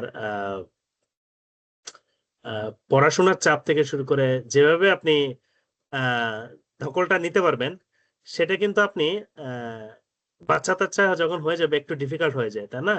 তখন তখন এই এত রেসপন্সিবিলিটি চলে আসে, একটা সমস্যা। তো এই পয়েন্টটা আসলে খুবই দারুণ যে আমি ইন্টারনেট পর পরে গ্যাপ না দিয়ে কিভাবে চলে আসতে পারি। তো সেটার জন্য আমার মনে হয় যে, যেটা বললাম, যে আপনার সিভিটাকে ওভাবে এনরিচ করতে হবে। এনরিচ করার জন্য সেক্ষেত্রে আপনাকে একটু মেডিকেল স্টুডেন্ট থাকা অবস্থাতে শুরু করতে হবে। আপনি তো ওয়ার্ডে যাচ্ছেনই, তাই না? আপনার ক্লিনিক্যাল রোটেশন আছে না? তো আপনি একটু করে সপ্তাহে 2-1 দিন একটু সময় দেন কোনো একটা স্যারের কাছে বা কোনো একটা ওয়ার্ডে। দেখবেন যে কোনো না কোনো স্যারকে পাবেন যারা হচ্ছে আপনাকে আহ কোন একটা প্রজেক্টে নেবে। যেমন ধরেন ইয়াও হতে পারে, এই যে এফসিপিএস বা এমডির এমডিএমএস এর থিসিস করে না, যারা এমডি এফসিপিএস এমডিএমএস এর স্টুডেন্ট আছে, ওনারা থিসিস করতেছে, তো ওনাদের প্রজেক্ট চালাতে হচ্ছে না, তো ওখানেও দেখা যাচ্ছে আপনি ভলান্টারিলি ওনাকে হেল্প করতে পারেন, তাই না? এটা একটা জাস্ট বিগিনিং লেভেল আমি বলতেছি আর কি। তারপর হতে পারে হচ্ছে আপনি সবচেয়ে ভালো হচ্ছে যে যদি কোনো প্রফেসরের সাথে কাজ করতে পারেন। বিশেষ করে আমি বলবো যে যারা একটু জুনিয়র লেভেলের প্রফেসর আছে, assistant professor, as a professor বা অ্যাসিস্ট্যান্ট প্রফেসর বলি, ওনাদের তো একটু প্রমোশনও দরকার, তাই না? ওনাদের তো পেপার টেপার দরকার। তো ওনাদের সাথে কাজ করার হয়তো একটু সুযোগ বেশি হতে পারে, কারণ হচ্ছে ওনাদের প্রমোশন পাইতে হলে কিছু পেপার লাগে। তো আপনি যদি ওনাদের সাথে একটু কন্ট্যাক্ট করেন এবং যদি খোঁজ নিতে পারেন যে ওনাদের কোনো প্রজেক্ট আছে কিনা, বা স্যার নতুন করে কোনো প্রজেক্ট শুরু করতে চায় কিনা, আপনি হেল্প করবেন। মানে প্রজেক্ট থাকতে পারে, সেখানে আপনি ঢুকে গেলেন, এটা একটা। আর হচ্ছে আপনি বললেন যে স্যার আমি কাজ করতে চাই, আপনি আমাকে একটু গাইড করলে হবে। হ্যাঁ, আমি হেল্প করতে চাই। একা যাওয়ার দরকার নাই, একা হলে তো আপনি আসলে একা এরকম ডিল করা ডিফিকাল্ট। আপনি ধরেন 2-3 জনের রিয়েলি ইন্টারেস্টেড পার্সন নিয়ে 2-3 জন মিলে একটা গ্রুপ করেন, বলেন যে স্যার আমরা একটা কাজ করতে চাই, একটা প্রজেক্ট করতে চাই। তো এটার জন্য না আপনি 4th ইয়ার বা 5th ইয়ারে এটা করতে পারেন। তারপর হচ্ছে ইন্টার্নের সময়ও এটা করতে পারেন। যদি আপনি মেডিকেল স্টুডেন্ট থাকা অবস্থায় যদি এই কাজগুলো করতে পারেন, তখন হচ্ছে কি আপনি যখন ইন্টারনেটে হবে তখন হচ্ছে দেখা যাচ্ছে আপনি এটা কোথাও কোনো একটা কনফারেন্সে হোক, এখন তো বেশ কিছু কনফারেন্স হয় বাংলাদেশে, মেডিকেল স্টুডেন্টদের নিয়ে হয়, ইউনিভার্সিটিতে হয়, ওখানে গিয়ে আপনি প্রেজেন্ট করেন। অথবা সবচেয়ে ভালো হয় যদি ওইটা থেকে পেপার পাবলিশ করে ফেলতে পারেন। তো এই ধরনের স্কিল গুলা যখন, এই ধরনের মানে আউটকাম গুলা বা অথেন্টিক এক্সপিরিয়েন্স গুলা যখন আপনি সিভিতে শো করতে পারবেন, তখন হচ্ছে আপনার পিএইচডি তে অ্যাপ্লিকেশনের চান্সটা, মানে সাকসেসফুল হওয়ার বেড়ে যাবে। আপনার কমিউনিকেশনে এবং ইন্টারভিউতে আপনার আহ, ভালো করার চান্সটা বেড়ে যাবে। আর হচ্ছে এই যে বললাম আপনারা যে এখন যে জার্নাল রিসার্চ ক্লাব আছে, সেখান থেকে হোক বা অন্যান্য গ্রুপ থেকে, বা নিজেরা গ্রুপ করতে পারেন, করে হচ্ছে নিজেরা এই যে রিসার্চ পেপার পড়ার অভ্যাস করতে পারেন, বা এই যে এক্সট্রা কিছু স্কিল ডেভেলপমেন্ট যেটা বললাম, আপনি চাইলে এখন ওমিক্স, আমি যে কোনো একটা ওমিক্স ডাটা অ্যানালিসিস কিন্তু শিখতে পারেন। ঠিক আছে? চাইলে আপনি এই যে যেগুলো বললাম যে ল্যাবরেটরি টেকনিক্স, এগুলো সম্পর্কে আইডিয়া নিতে পারেন। থাকলে হবে কি, আপনি যখন ইন্টারভিউ হবে আপনি কথা বলতে পারবেন। আপনাকে যখন প্রশ্ন করবে যে আপনি কি করতে চান, তা আপনাকে কথা বলতে হবে না? তো ওই কথাগুলো আসবে কোত্থেকে? আপনি যদি জানেন যে কি কি টেকনিক আছে, কোনটার সাথে কোনটা দিলে কি হয়, এরকম যখন একটা কনসেপ্ট আপনার দাঁড় করাবে, মানে আপনি কথা বলতে পারবেন। তো এগুলো নিয়ে যখন ইয়ে হবে, আপনার সিভিটা আস্তে আস্তে এনরিচ হবে, এবং আশা করি তখন আপনার দ্রুত হয়ে যাবে আর কি। আমার তো যেমন 1 বছরের মধ্যে হয়ে গেছিল। যদিও আমারটা একটু ইউনিক কেস, যে আমি এমন একটা প্রজেক্টে লাকিলি ইনভলভ হয়ে গেছিলাম যেখানে প্রফেসরই আসছিল, এবং সেটার মাধ্যমে একটা পরিচয় হয়ে উঠছিল। তো সবার তো আর এটা হবে না, আমার ওয়াইফের ক্ষেত্রে তো আর এটা হয় নাই। ঠিক আছে, আমার ওয়াইফ, আমার আম, এটা অনেকটা মানে নিজে থেকে জিনিসগুলো করতে হয়েছে আর কি। নতুন প্রফেসর, নতুন অন্য ইউনিভার্সিটি, কোনো কোনো আগে থেকে পরিচয় বা কিছুই না, তাই না? নিজের স্কিল ডেভেলপমেন্ট। এবং ও কিন্তু এই যে ইয়াতে কাজ করতো, এই যে আমি যে প্রজেক্টটাতে কাজ করতাম, এটা যখন আমি হংকং এ চলে গেছিলাম তখন সে বাংলাদেশে এগুলো করতো আর কি, কাজগুলো করতো। তো এই যে ও একটা অথেন্টিক এক্সপিরিয়েন্স হলো, এবং সেগুলো ওর তখন ওর সিভিতে হাইলাইট করতে, এবং ও যখন ইন্টারভিউ দিত তখন হচ্ছে এগুলো হাইলাইট করতো। তো এইভাবে করে আপনি যদি নিজেকে প্রিপেয়ার করেন, তখন ডেফিনেটলি এটা পসিবল। একটা কোয়েশ্চেন আসছে মনে হয় কোথায়, কি যেন একটা কোয়েশ্চেন দেখছিলাম আমি। If financial condition is not good, Das it B a wise decision to try for abroad? হ্যাঁ, এখন হচ্ছে আপনার হচ্ছে ফাইন্যান্সিয়াল ডিসিশন, মানে যেমন মধ্যবিত্ত বা নিম্ন মধ্যবিত্ত বা গরিব পরিবার হলে কি করা যায়, ঠিক আছে না? আমি হচ্ছে একদম বলা যায় যে নিম্ন মধ্যবিত্ত পরিবার থেকে, ঠিক আছে, আমি আমার উপর আমার ফ্যামিলি ডিপেন্ডেন্ট এখনো। তো আম, এই যে যেটা বললাম যে আপনি যখন প্রিপারেশন নিচ্ছেন, এরকম রিসার্চ করতেছেন, সবচেয়ে ভালো হয় যদি আপনি ফুল টাইম পেইড পজিশন পান, যেমন আইসিডিডিআরবি আছে, তারপরে আইডিসিআর আছে, এরকম কিছু রিসার্চ অর্গানে, মানে যেখানে রিসার্চ প্রজেক্ট চালায়, সেখানে যদি আপনি ঢুকতে পারেন, দ্যাট ইজ বেস্ট অপশন। আপনি রিসার্চও করলেন, আপনি টাকাও পাচ্ছেন। কিন্তু এটা তো আসলে খুবই খুবই কম সংখ্যক লোকে ওখানে ঢুকতে পারে।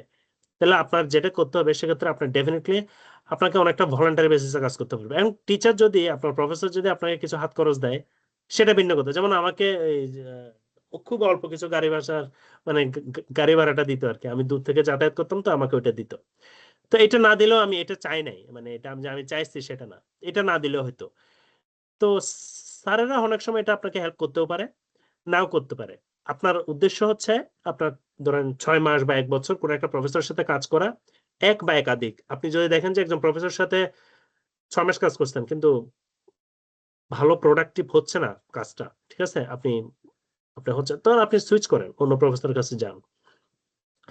তো আহ, কিন্তু আপনি আপনার ফুল টাইম জবের পাশাপাশি এগুলো করতে পারবেন। আপনি ধরেন ক্লিনিক ডিউটি করতেছেন, বা আপনি কোথাও লেকচার হিসেবে আছেন, আপনি ফুল টাইম জবের পাশাপাশি হয়তো একটু স্যাক্রিফাইস করতে পারবেন। আপনি যদি আহ, দিনে 2টা করে ডিউটি করেন, ঠিক আছে, 8 ঘন্টা যদি 2টা শিফটে ডিউটি করেন, দেন ইট উইল বি ডিফিকাল্ট, তাই না?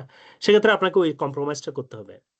দেখা যাচ্ছে যে আপনি আহ, সপ্তাহের কিছু টাইম ফ্রি থাকলেন, এবং হচ্ছে প্রফেসরের সাথে এভাবে কথা বলতে পারেন যে আমি হয়তো ফুল টাইম তো আমি একটা সময় দেবো না, ফুল টাইম জব আছে, পাশাপাশি আমি ধরেন সপ্তাহে 3-4 ঘন্টা বা 5 ঘন্টা সময় দিলাম, এরকম করা সম্ভব।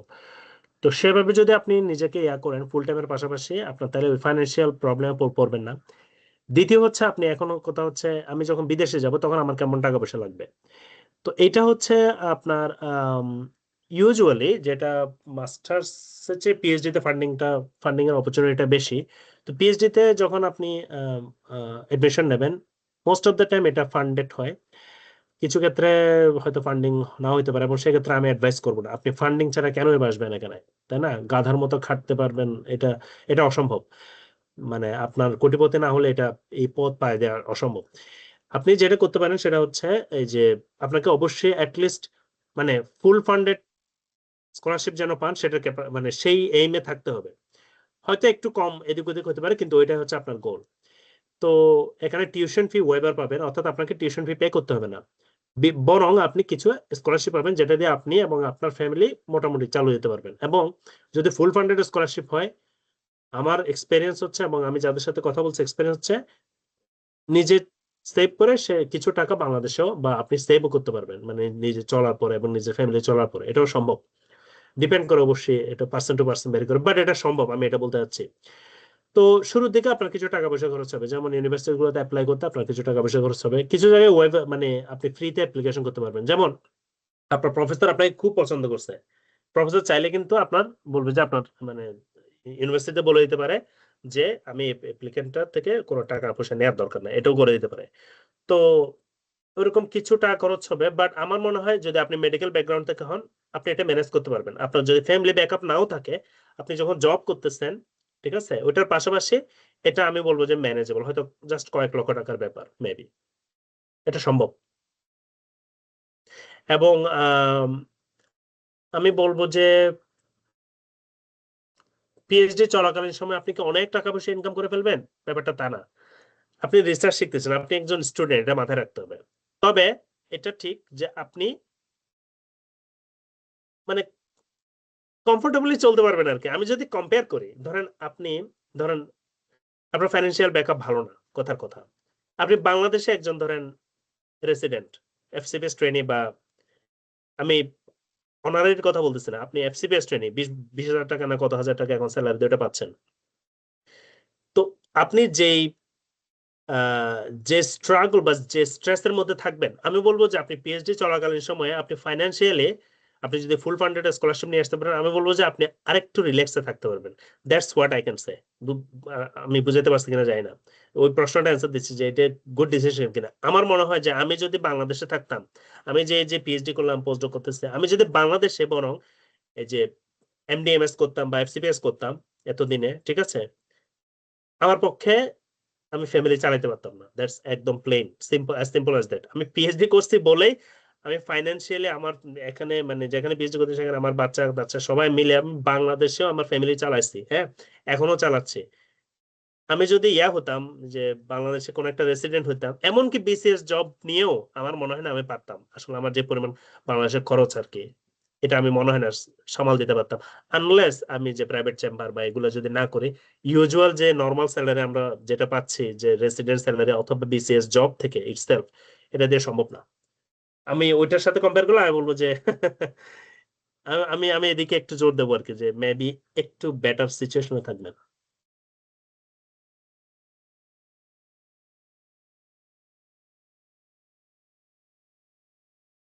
আসলে সত্যি করে মানে এমডিএফসিবিএস এর এখন বোধহয় 30 বা গভর্নমেন্ট এমপ্লয়ীদের ইদানিং 35 30 করছে এরকম মনে কিছু করে হয়, 30 করে দেয় বোধ হয়।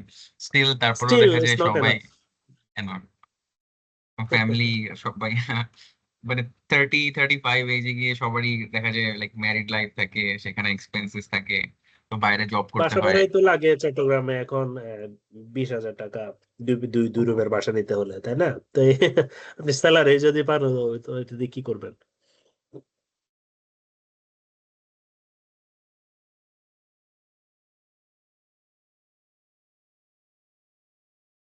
আর কারো কোনো কোয়েশ্চেন? আর যদি কেউ আমি আমার ইমেলটা লিখে দিচ্ছি, যদি কারো কোনো কখনো কোনো ইয়াতে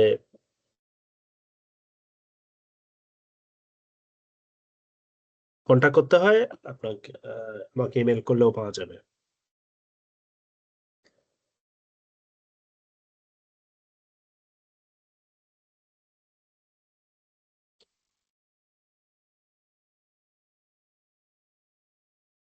আর কারো কোনো কোয়েশ্চেন থাকলে ফিল ফ্রি টু আস্ক।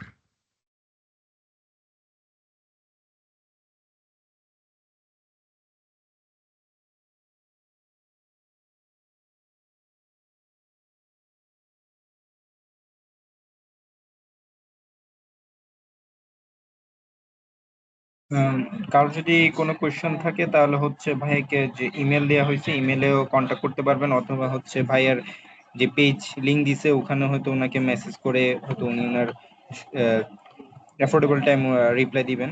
আশা করি ভাইয়াকে সবসময় পাওয়া যাবে। আহ ভাই কি কন্টিনিউ করবেন নাকি আমরা এখানেই শেষ করব আজকের মতো? আপনাকে শোনা যাচ্ছে না ভাইয়া?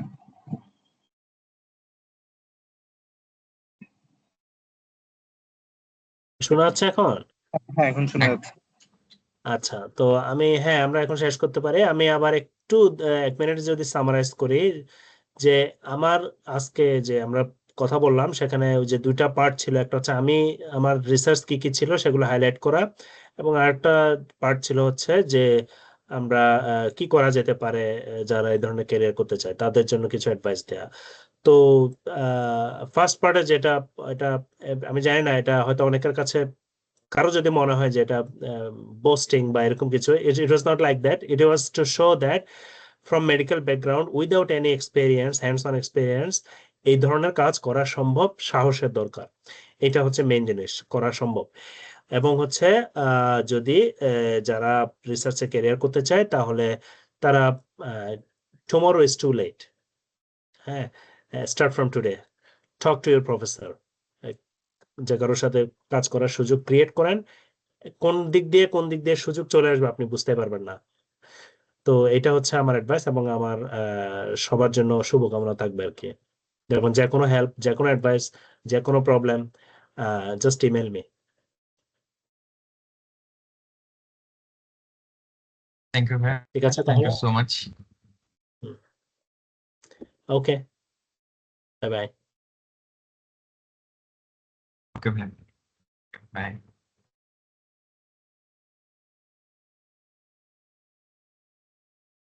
কৌশিক ভাই মিটিং এন্ড করে দিতে পারবেন।